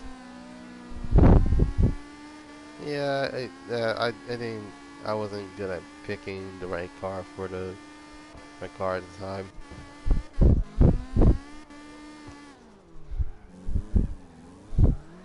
In fact, in a bit of context, my first car wasn't a used car. Well, it was by the used car dealership. It was a '85 Mazda RX-7 FC in Gran Turismo 4. And then I bought another vehicle, which was the Mitsubishi Lancer Evolution 2, which I think around the I think it was around the time it was one of the many vehicles that I had not seen before. Although the last time we had an Evo was an Evo 8. So with that.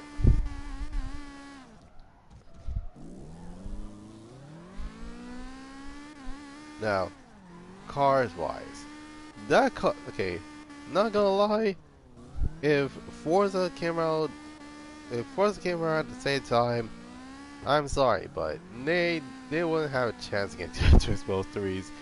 Overall, okay, wasn't wondering how many cars they had. Easy count duplicates, of course. Yeah, let's just say that they have over 300 cars. Yeah, 300 cars. Now, a bit of context, the same year, Need for Speed Hot Pursuit 2 only has, I do believe, 16, 17, 18. Yeah, Gran Turismo 3 has 300. uh, just to say the least. But, yeah, I didn't have that much history on Gran Turismo 3, but Gran Turismo 4 on the other hand, I kind of do due to the fact that of all the cars I've owned in Gran Turismo, um,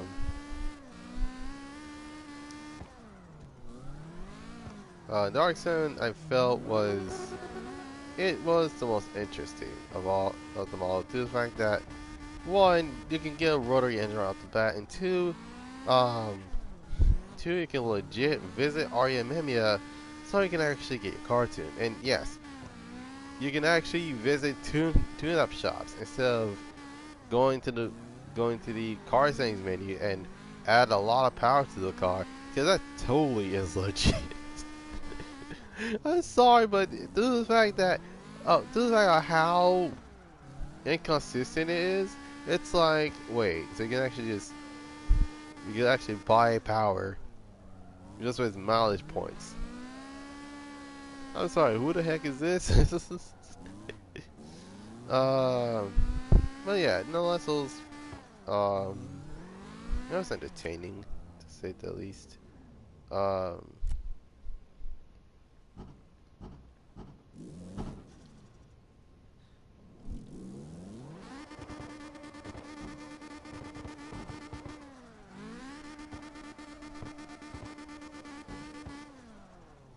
oh my god! All right.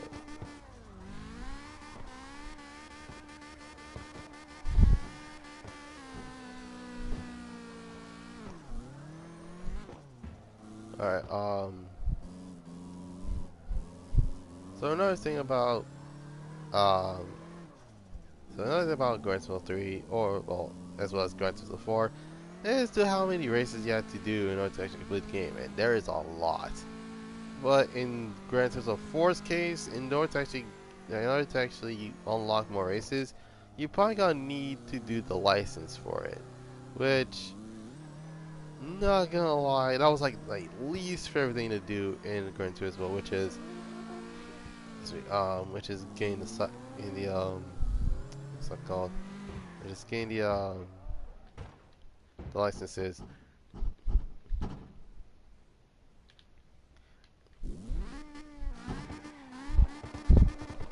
And again, if you think about it, the game, okay, not gonna lie, I hope I'm not the one that literally look at it this way, but I feel like the AI sometimes cheats. Like, I am not joking when I say this, but my goodness, I feel like the AI full on cheats in that scenario. Alright, let me just switch cars again.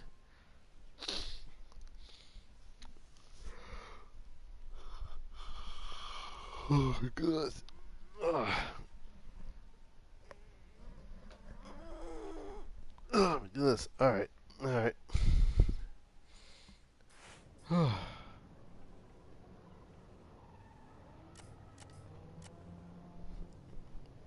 Shark GT. Ooh, the M5.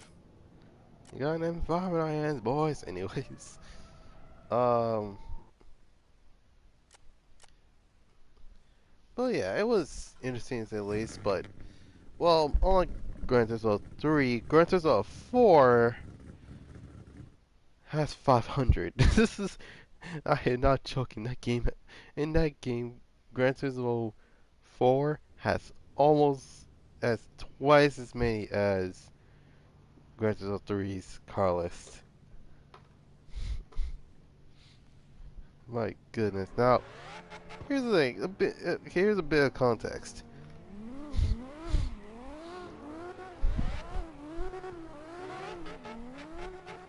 Um, no-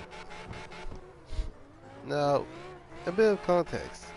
Around, okay, I do believe Gran Turismo 4 came out around 2004, if I remember correctly. I can't remember. In 2004, 2005.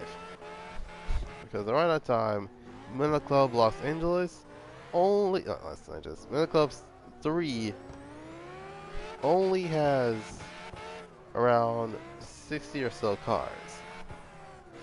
And even with the expansion, which adds a whopping 84 cars, yeah, that's still not enough.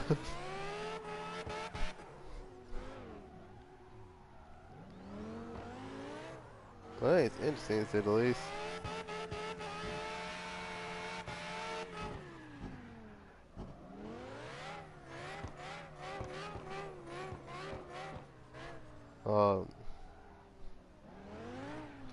Look at this.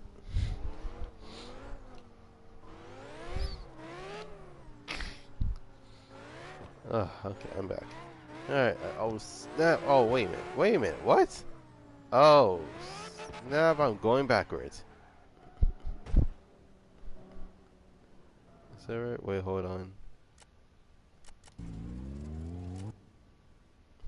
Holy crap, I'm going backwards. Sir, yeah, just give me a moment. It's an American server. Just type in YouTube Live at YouTube Live Goddrifter247sun Production C.M. So you can actually join on the server. Sub A, go to the live stream. Stream your stream. Sure. I don't know how it's gonna work, but I mean, you can. Like, oh, yeah, sure or not. Um, Jesus Christ.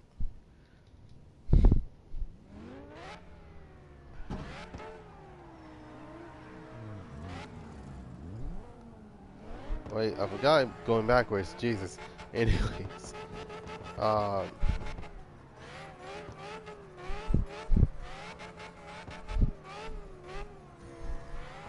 so tell me to tell the conclusion of Gran Turismo 3 and 4. Well, those two are probably the most played Gran Turismo that I've played so far. That's not Gran Turismo Sport. Now, although I did miss out on Gran Turismo 5 and 6, which I wouldn't play 6 the most because due to how many cars a lot of people say they added, which kind of intrigued me of actually getting the game, but then again, due to the fact that the servers shut down, I don't think I'm gonna be able to actually get the other cars anytime soon. So, yeah, it's kind of like that.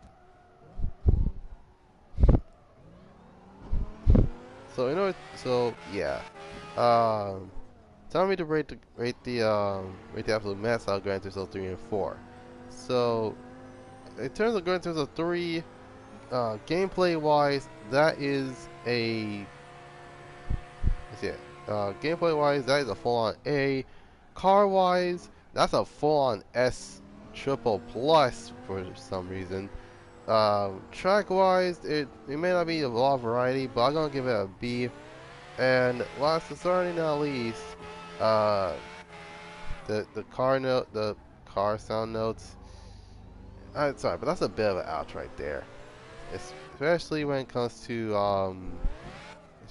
like cars such as the Nissan Skyline, Dodge Viper, Volkswagen Beetle, the uh, what's it called, the Mitsubishi GTO, and many others. That legit just, yeah, I gotta give that a C. So most likely the grading is font average is literally around a 90.78. So yeah, that's for Goddrifter 3. Goddrifter 4 in their hand, I just don't use the numbers due to the fact that grading based off of letters kind of stupid. So yeah. Without any further ado, let's go Goddrifter 4. Goddrifter 4, gameplay wise, I gonna give that an 8 out of 10 due to the fact that it's pretty consistent, and not to mention the UI just looks insane. And not to mention it's actually so cool that they're using it again on their newest game, which is Goddrifter 7. Car list wise, oh believe me, 500 cars is no slouch. No, and I'm talking about no slouch at all. In fact, I'm pretty sure I remember correctly, games like that are supposed to exist around that time. Now, it's one a bit of context. Uh, for those latest, well, Forza Horizon either 3 or 4 had around 500 cars. But yeah, nonetheless, it's pretty insane to say the least.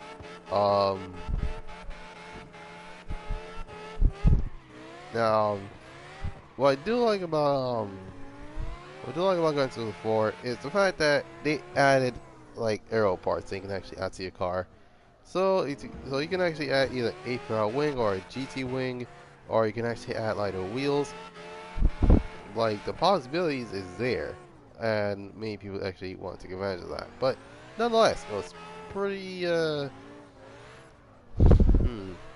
to say, this actually is not a bad thing to do around that time. But nonetheless, I still like how the vehicles are, but and again, that's just my personal opinion.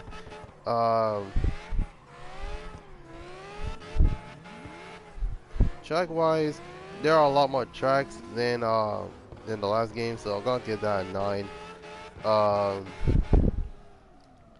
Car noise on the other hand, it is an improvement of Goddrifter 3, which I'm gonna give that a 8 out of 10. So yeah, a 8, a 9, a 8, a 9, an 8, and an 8.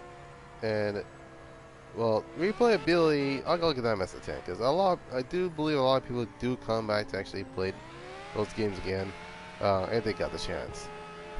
So long story short, is the score is a font average of literally a 99.81, which yeah, that sounds like a lot for a game like that.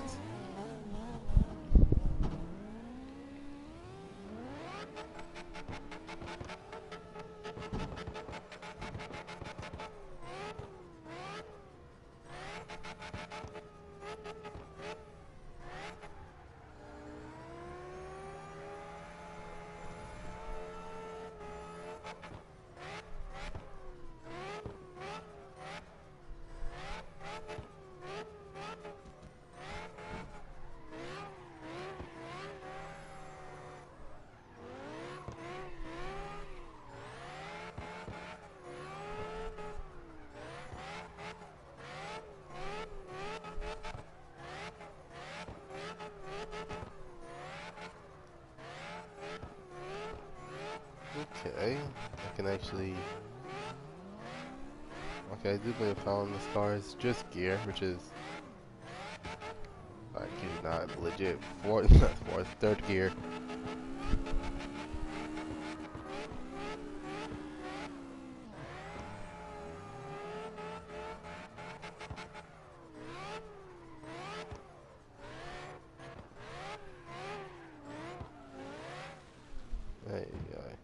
Alright.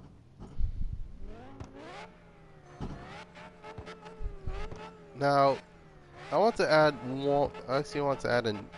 Let's see. I'm gonna add this. I was about to add this in anyway, but I'm going to add a new topic, which is bike hit talk. And well, and shout out to one. And is a shout out to a specific bike hit that I actually saw, or I saw pictures of, but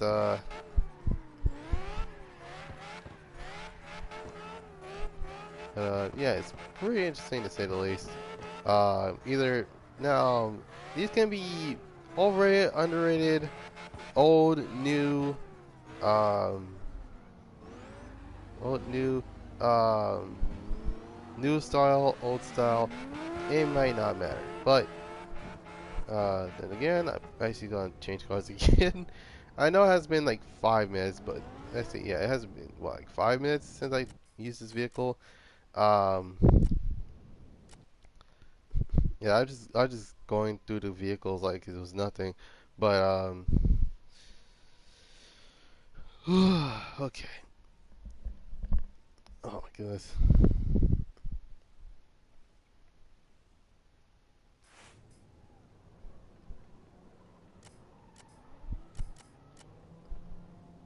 Okay, went from one GT to another.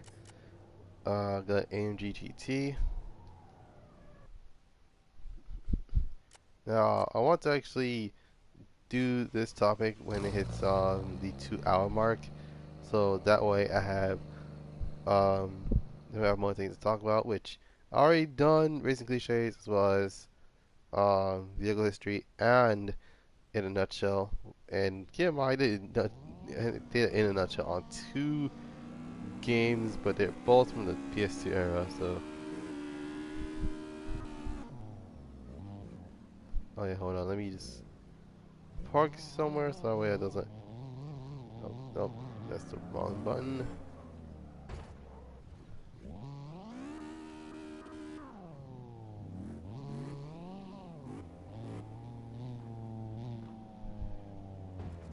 Oh God.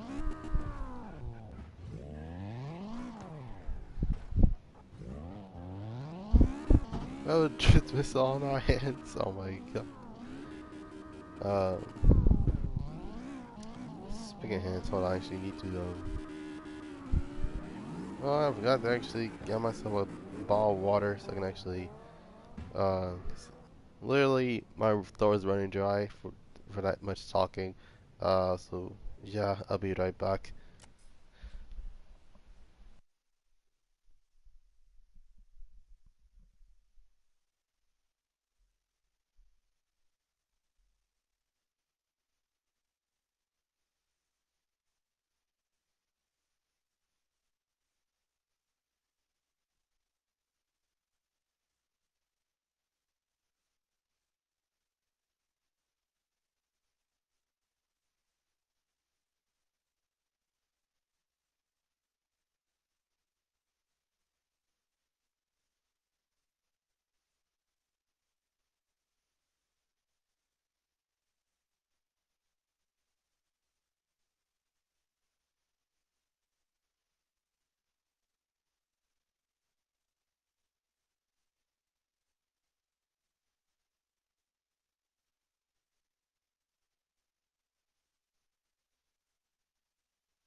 Alright, I'm back.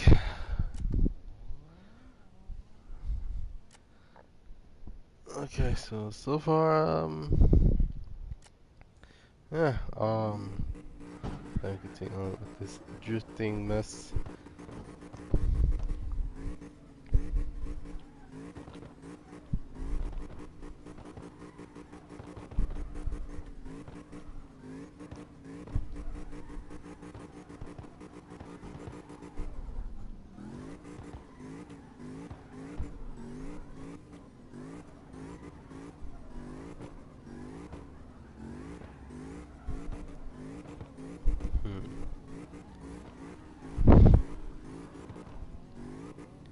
Oh, and I finally got a bottle of water with me. It's a cold one as well.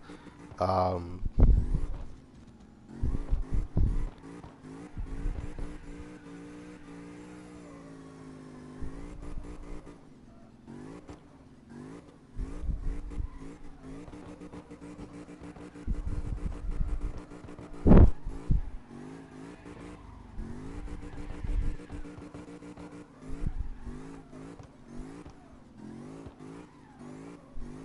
Holy friggin' crap! All right.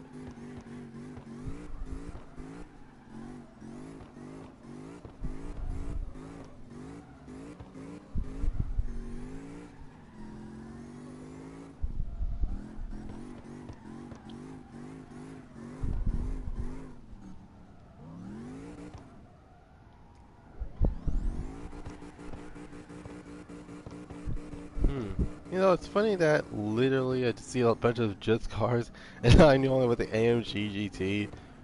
It's legit just shredding the absolute mess out of the tires. This probably is gonna be the most expensive thing I got to replace, which is tires.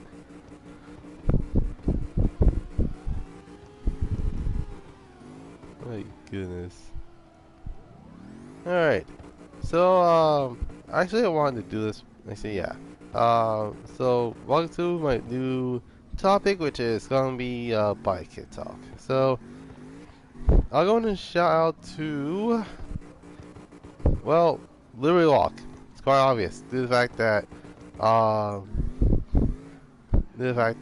one of the most underappreciated VRZ kits that I've seen, which a lot of people kind of, they kind of put Liberty Walk and Rocket Bunny in the same brand, but that's not the case, because, well, they're wondering, Rocket Bunny was made by Chimera, while Liberty Walk was made by Kata Wataru, who both actually are who are the actually reasons why a lot of people go for either Rocket Bunny or Liberty Walk.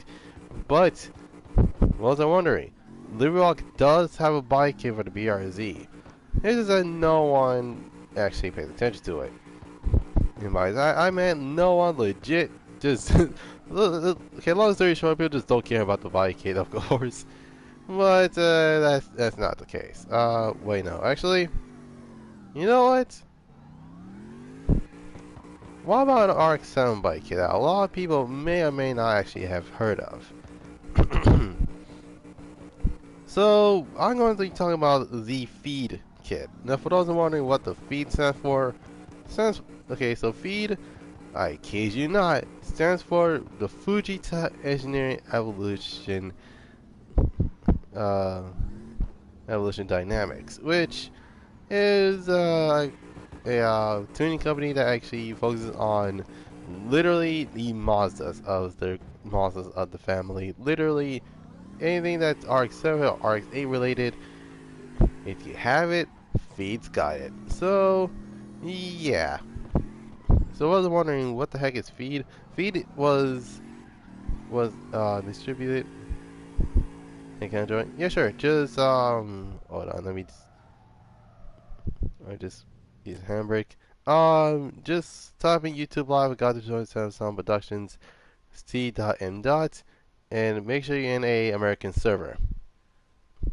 Yep, you have a server? I can't find it. No, I'm in a American server. That's what I'm about to say.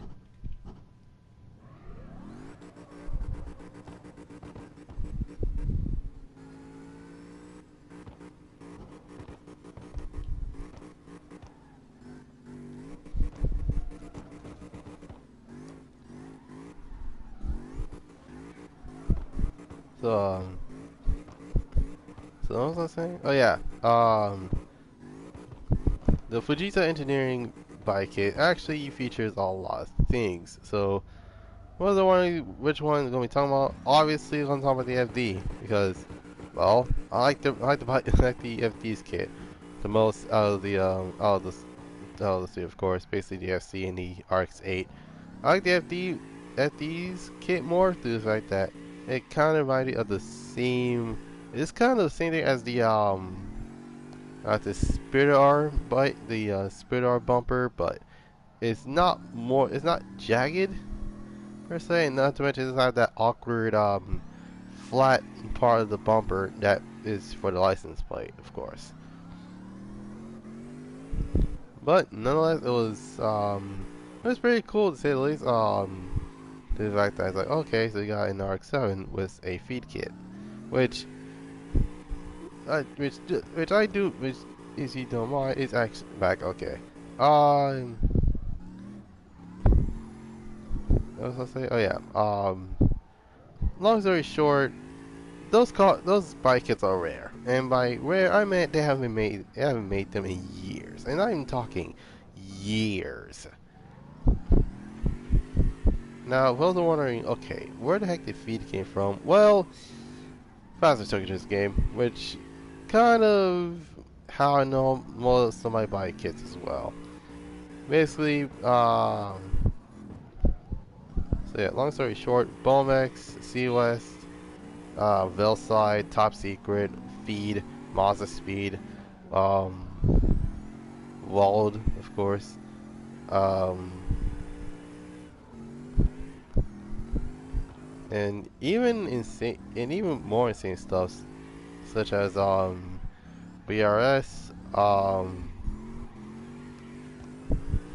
well, Audio Memory was from a different game entirely, but still, nonetheless, a lot of vodkas actually. Well, most likely due to the fact that I want to get something that was like a G37 or like something with a V6 to say the least. Like for example, I want to get like a 350Z with, I kid you not, the top secret Type 1 in 1 kit, which, well, if they're wondering what it looks like, it's literally a non-wide body. But no, I don't speak Portuguese, unfortunately. Even though I know what it means. Oh, yeah.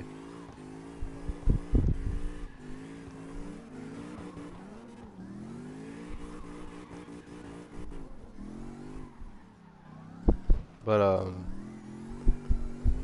yeah, in terms of what the feed kit actually offers for the RX-7, not only gives an air duct for one of the headlights, but it replaces the bumper, yeah, front bumper, fender, side skirt, rear bumper, wing, as well as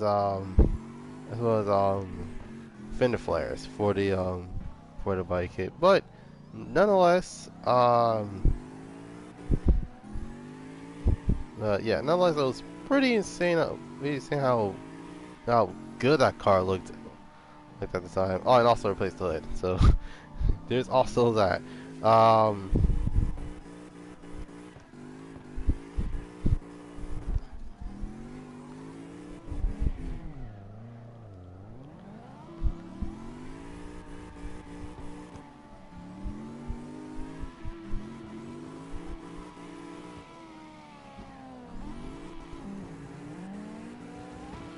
Oh jeez. Oh my god.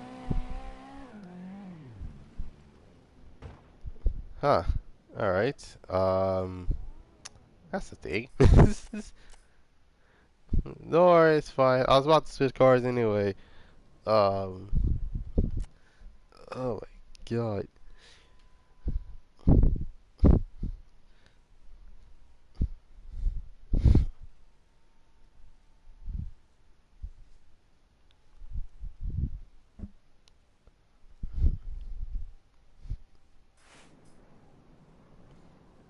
All right. Next, the Warrior. The only, well, I would say the only Australian vehicle, but there's two. There's this and well, no, scratch that. There's three of them. Um, that one's the other one, and where is it? That one. Yeah, only three. The only three Australian cars are on there.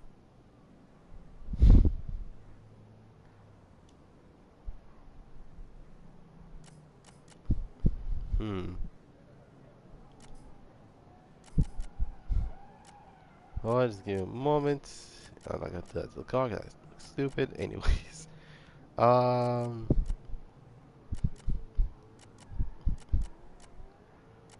Okay, so the Ute part literally is like, okay, that's what it is. It's a turns the vehicle to a Ute.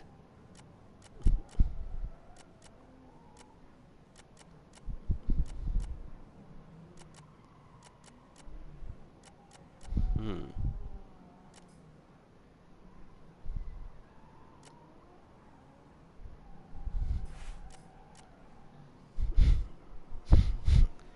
Now, here's the thing about the Ford Falcon. We have those in the U.S., but it's not it's not a full-on muscle car per se. We have something more like a class. It's kind of like a Gran Torino in some way, shape, or form.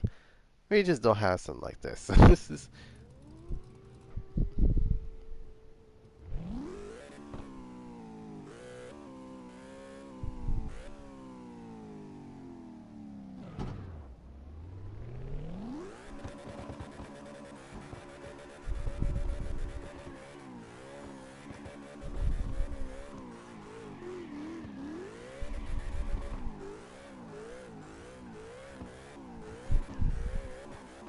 hold on a moment.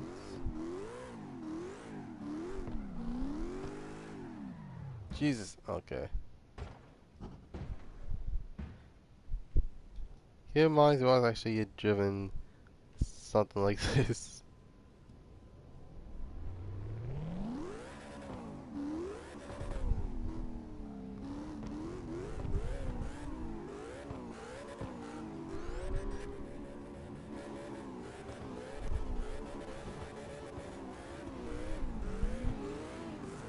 Okay, not to mention, it's funny how this car is called a Warrior due to the fact that, the fact that one of the body kits is, I kid you not, is based off of Mad Max, which I only seen parts of, and I played the game, of course, which is not bad. Which the game is not bad. It's just that it's more or less like a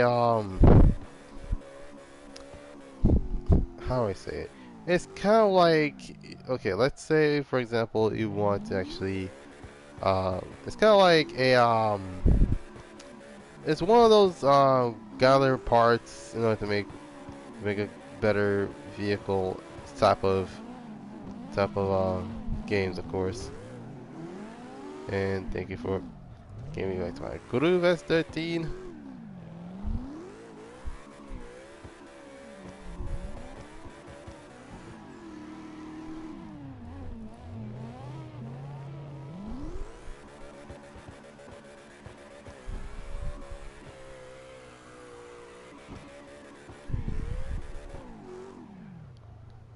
Hmm.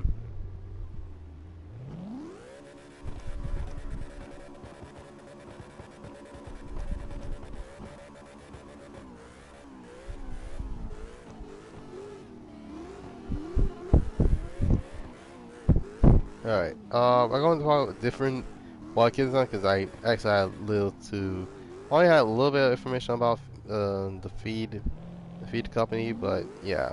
Um I mentioned that not one. So yeah, top secret. I forgot about the top secret kits. So yeah, for those wondering what the heck is top secret is a company that came out around the 90s by the, oh, hold on. Server. It's an American server. All you do is type in YouTube Live, Goddrifter247sun Production, C dot and dot. But I apologize. I'm only I'm not bilingual by any means, but I know, but I do. Let's see, but I know phrases, and that's about it. I'm not completely bilingual. Only speak English, which is kind of a downside because apparently I didn't take Spanish in high school. My God.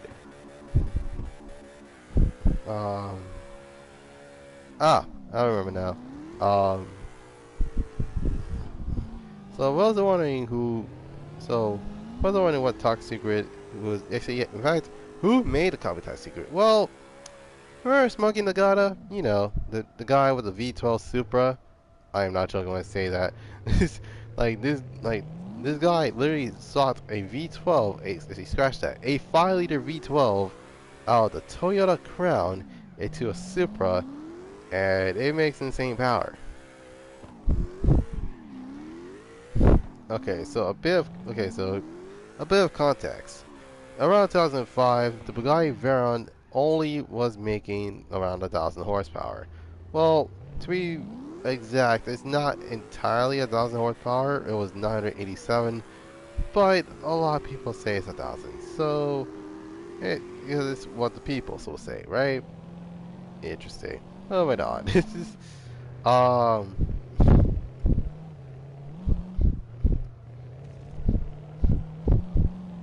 So anyways, not only that he was responsible for making one of the, if not the many golden kits that Top Secret has for their cars. So legit such cars such as the S15, the Nissan Skyline, Toyota Supra, Nissan Z, Infiniti G35, oh my goodness, Lexus IS300, and many, many, many, many more. But his well-known car was the TRD. What was it? Yeah, the TRD. Wait, no, it's not scratch. It wasn't that. It was literally the 0 to 300 kilometer Nissan, not Nissan, a 0 to 300 kilometer Toyota Supra, which I kid you not, was probably one of the many cars that I literally respected. Due to the fact that a bit of context, 300 miles per hour is 300 kilometers per hour is literally 0 to 250 miles per hour. That mess will be flying. And keep in mind, Velside around the time made 1,000 horsepower using their own parts. Oh Jesus! Using all parts. My God. Well then.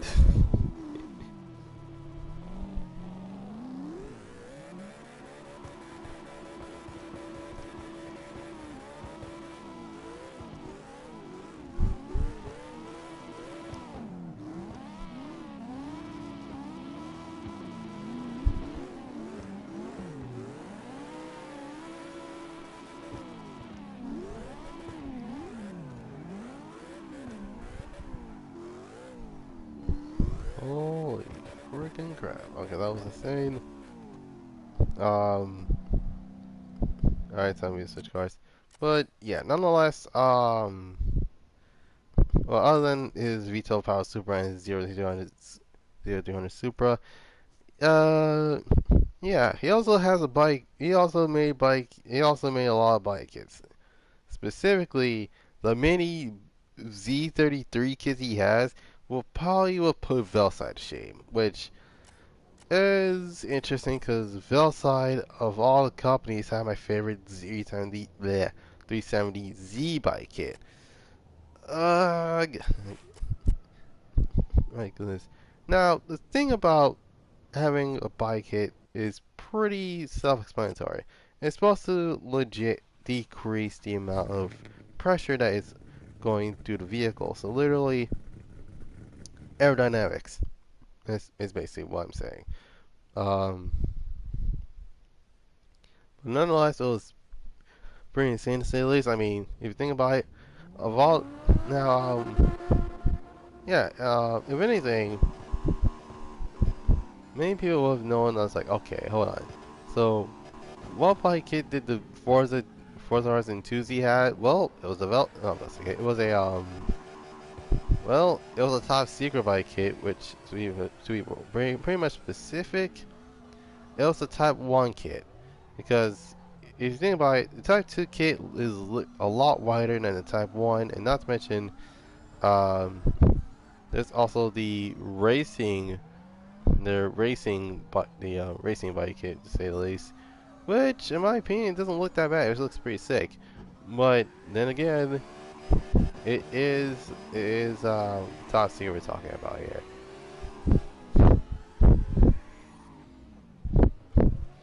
Now, you guys probably wondering, wait, did they make kits for the RX-7? I am not completely sure. Due to the fact that, the only cars I know that he did was a lot of Nissans and a lot of Toyotas. Not that I complain, though, of course. And yeah, that was, the end of bike kit talk. These are gonna be, yeah, these are gonna be in the channel. Oh, Jesus Christ, my bad.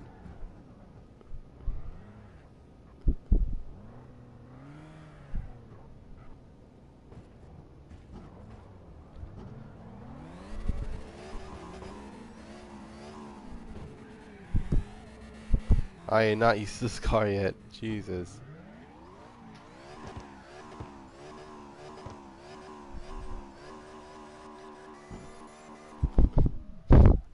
Oh, for the love of God. I hope the car doesn't catch on fire.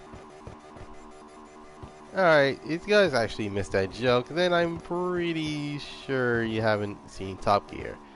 So those that don't know, in Top Gear, there's a car called a Zenville ST1, which is, well, it was a twin turbocharged, it was a twin charged V8, wait, twin charged?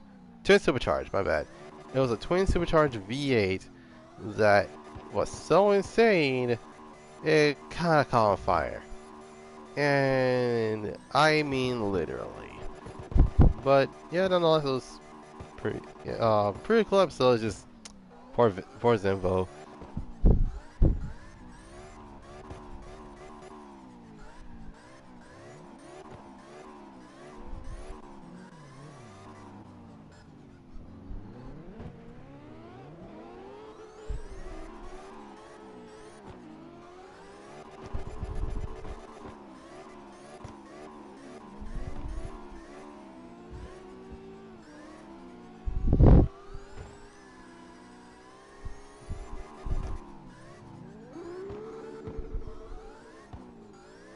Oh my goodness.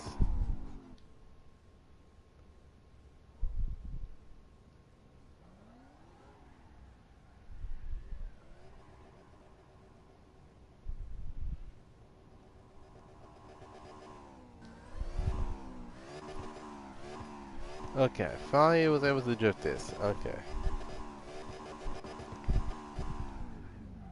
Or maybe not.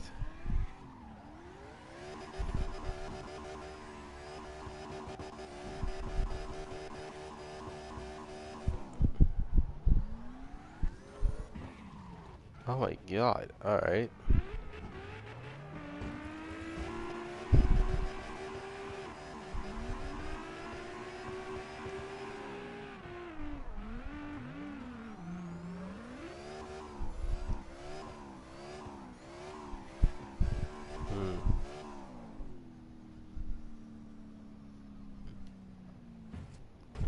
So I have something in my eyes. Hold on. Oh my god. Alright.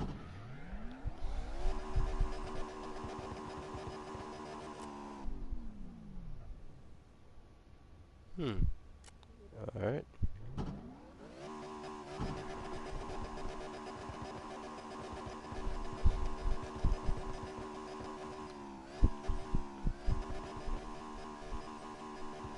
Then again, I do believe they also have a bike for the 70Z, but I haven't checked that mess out yet.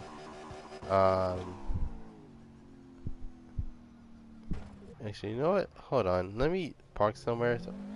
Oh my god. Sorry. Let me park somewhere real quick before I actually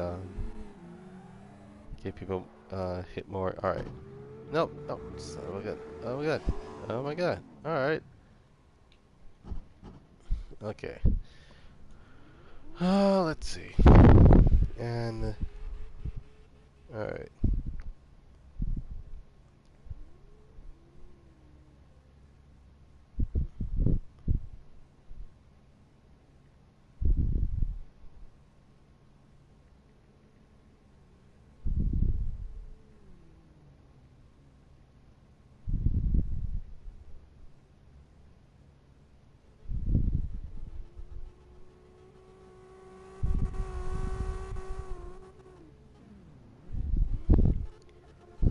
Okay, let's see what that looks like.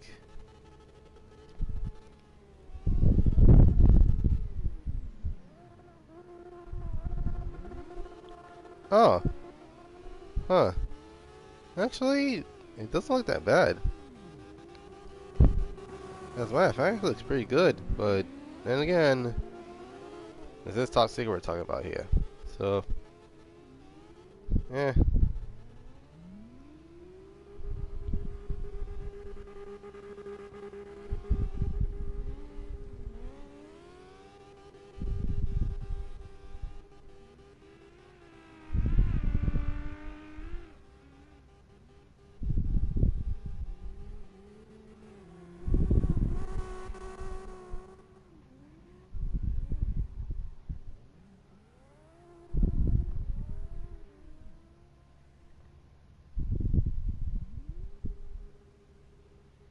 Hmm.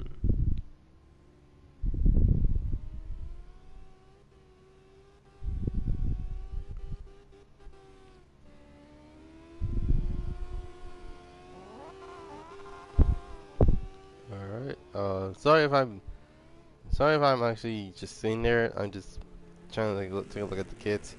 But yeah, nonetheless, pretty cute nonetheless. Um,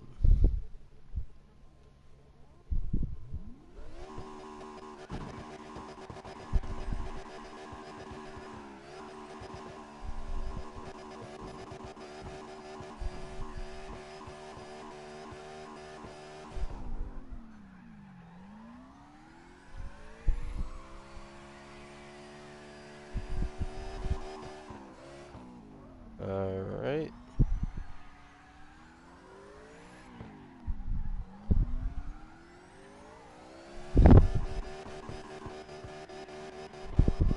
Alright, so for those that are wondering, what is my opinion on the most underrated track in this game? In terms of like which team we're talking here, I gotta say Castle Road because of the fact that one of the parts of the track actually has a full-on parking lot with a Christmas tree. Who doesn't like that? And speaking of like that, I actually need to change cars because I'm sorry, but the Zenvo was a handful to actually to deal with. Oh my goodness.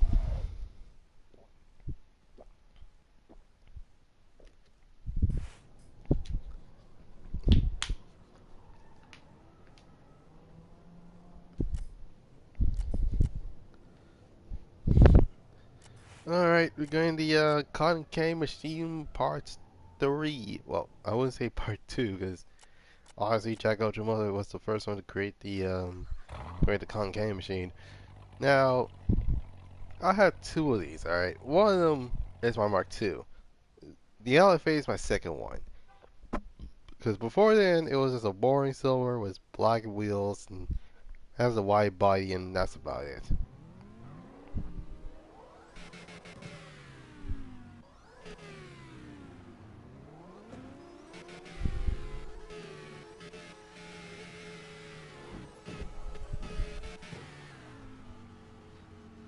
Oh my god, why is it so... Why is the frame dropping so badly? Okay, there we go.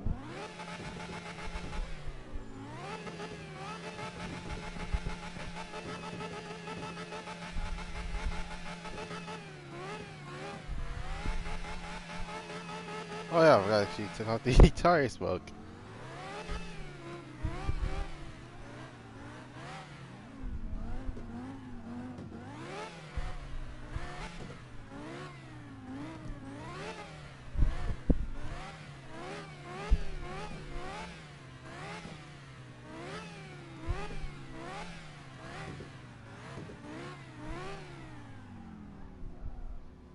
What the heck?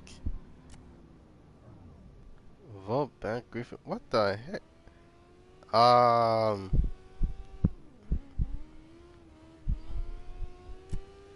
on. What the heck is he doing now?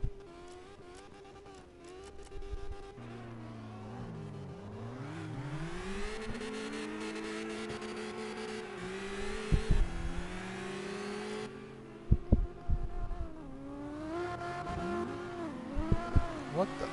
Jesus Christ.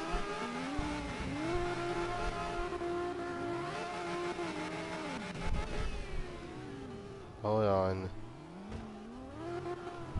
I need to park somewhere where I'm not in the way. Okay, let's see. Move back from griefing. I am so confused right now. Like, what the heck?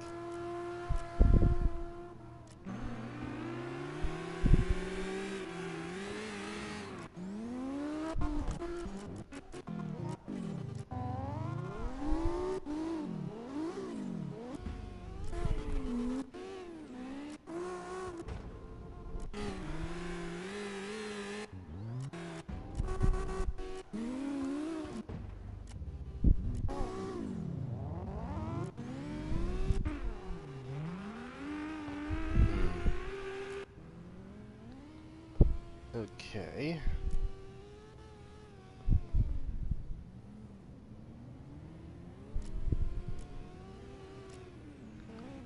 There you go. Alright,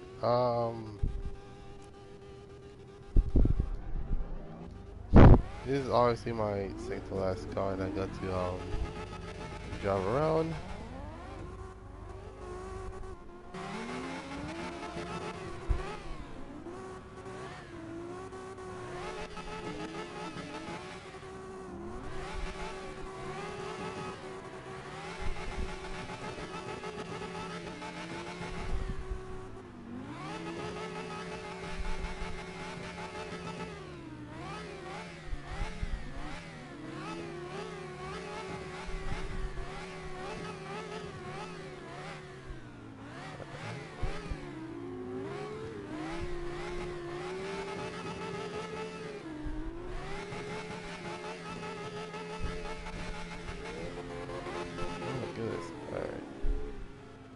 Oh goodness, the frame rate. Why is the frame rate so? Oh my goodness.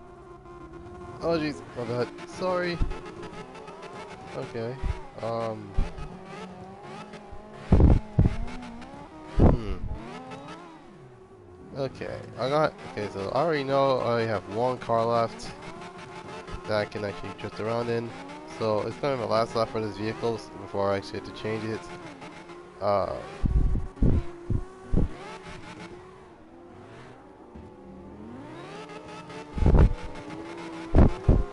Now, normally I would say like literally every 15 minutes, but due to the fact that I will legit spend 15 minutes in Castle Road, which um literally most underrated oh my god.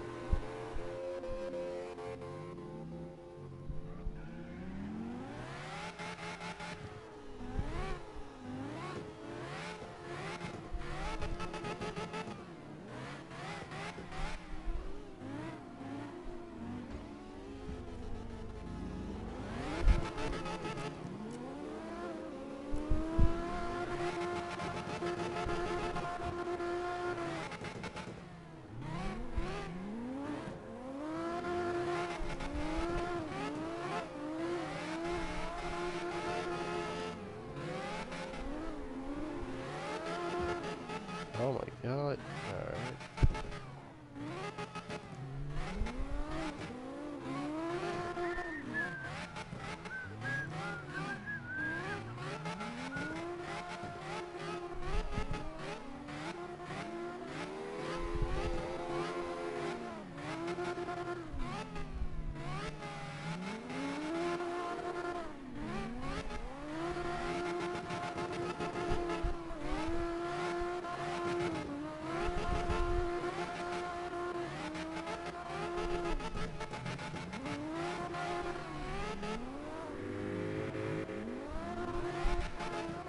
Okay, that was that was my lap. Alright. Hopefully no one steals my spots because I actually need to switch to my final car.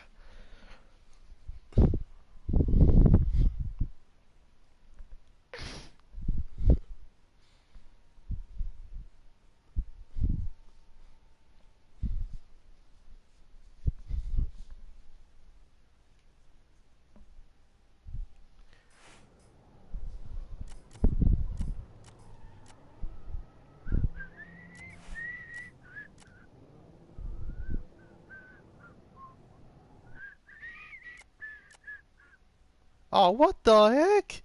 Who stole my spot? Which one of you mofos stole my spot? God dang! Oh my god.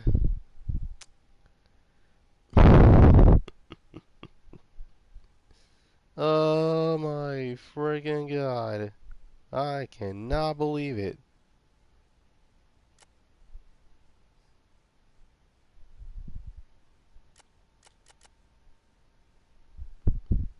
Um, well, this is awkward. I'm not in the lobby. I went to change my final car and look what happens. It's full. Oh my god. Oh, great. I have to make another one. Well, shoot. I can't believe this. I can't believe it. This is stupid. This is stupid. How in the world did it get full so fast? I literally just went and changed my car, and all of a sudden, boom, room full. It's like, I'm sorry, when in the world is it full without me? Well then. Well, hmm.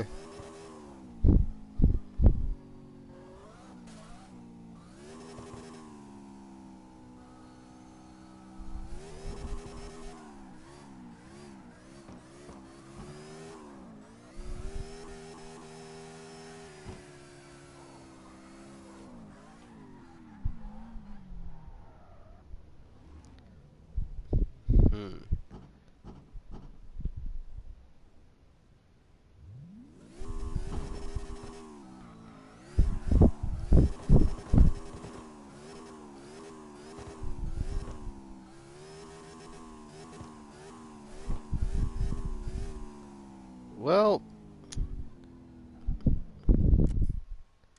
okay, let me just exit real quick. Trying to see if there's now room, because literally I have to make another one. To the fact that how freaking full that entire lobby gotten. I legit went to change my car, and I met with this. Your room is full. Please do it. Like, yep, room's still full. Like, what kind of mess? Like, what kind of mess is this? Oh my goodness. Yeah.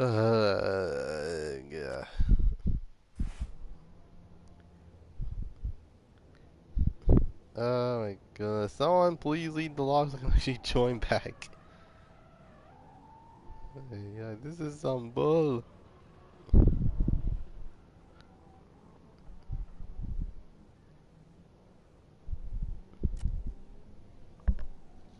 Oh my god.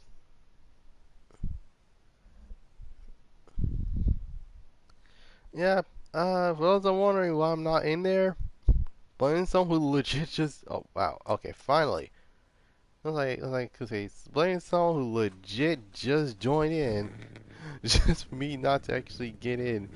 Oh my god. I'm like, like my guy. I'm over here trying. I'm like, who the heck joined in? Like I was like, what, 14 out of 16, and all of a sudden, boom! I legit just changed cars. Boom, 16 out of 16.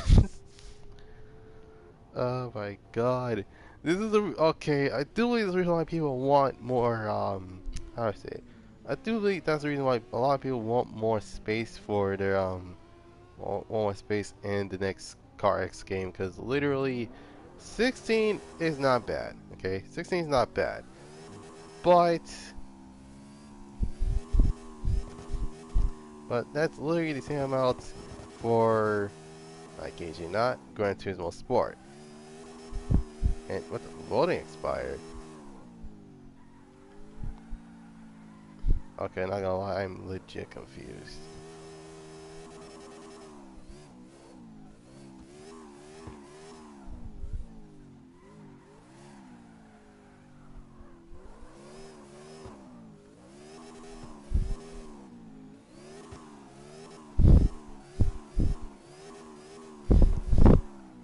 Alright, so once it hits the 2 hour 50 mark, the 2 hour 50 minute mark, I probably gonna end the live stream, because right now I have not eaten yet. Hopefully, I'm pretty sure hoping there's something I can actually cook in the kitchen, but right now, yeah, me don't think so. But then again, I'd try at least.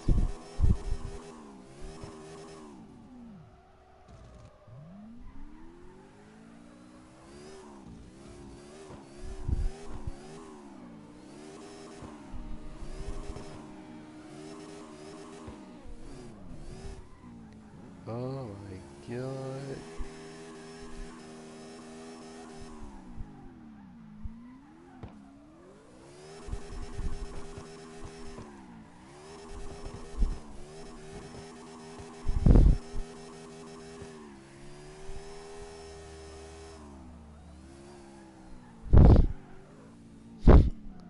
Jesus Christ. Alright.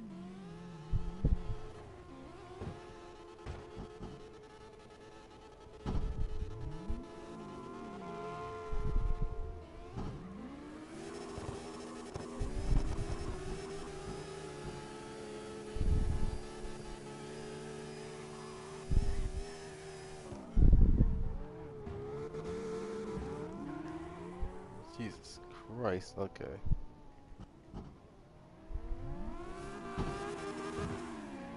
Thank you.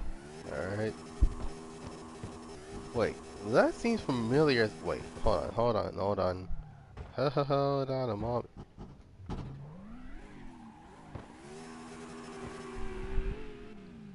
Well, okay, that car looks familiar. Hold on. Let's see. No. No, no, no. No. No. Okay, that maybe, yes, but...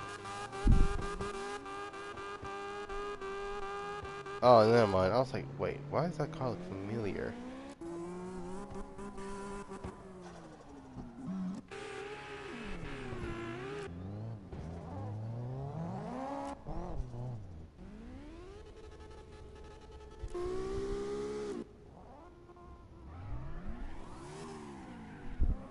Alright.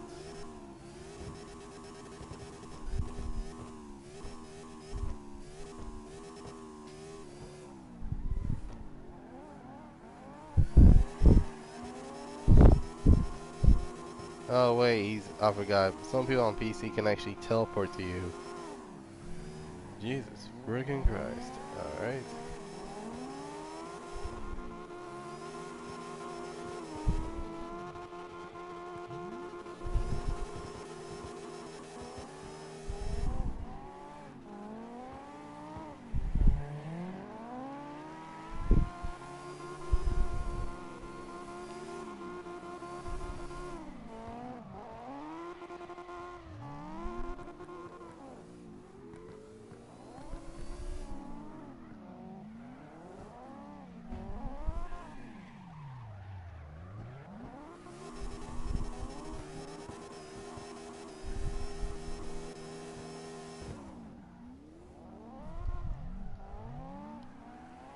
Alright.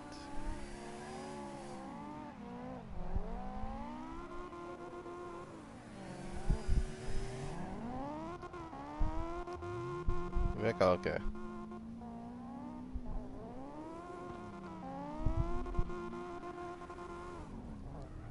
Like, god, that S15 is shredding right now. Like, what the heck?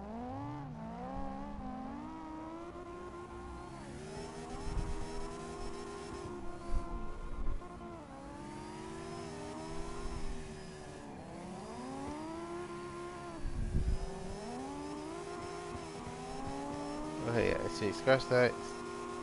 Uh, I'm just gonna end it like around at least 2 minutes or so. Uh, yeah, that was actually my final lap before I do anything else.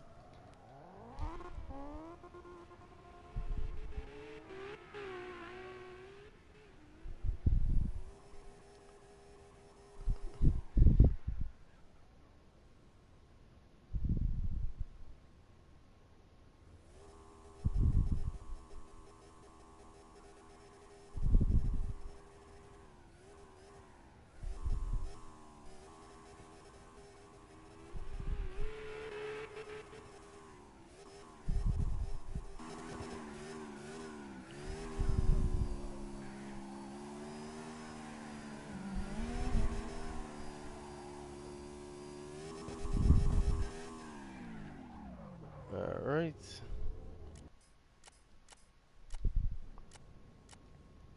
I legit just doing small victory donuts. Um,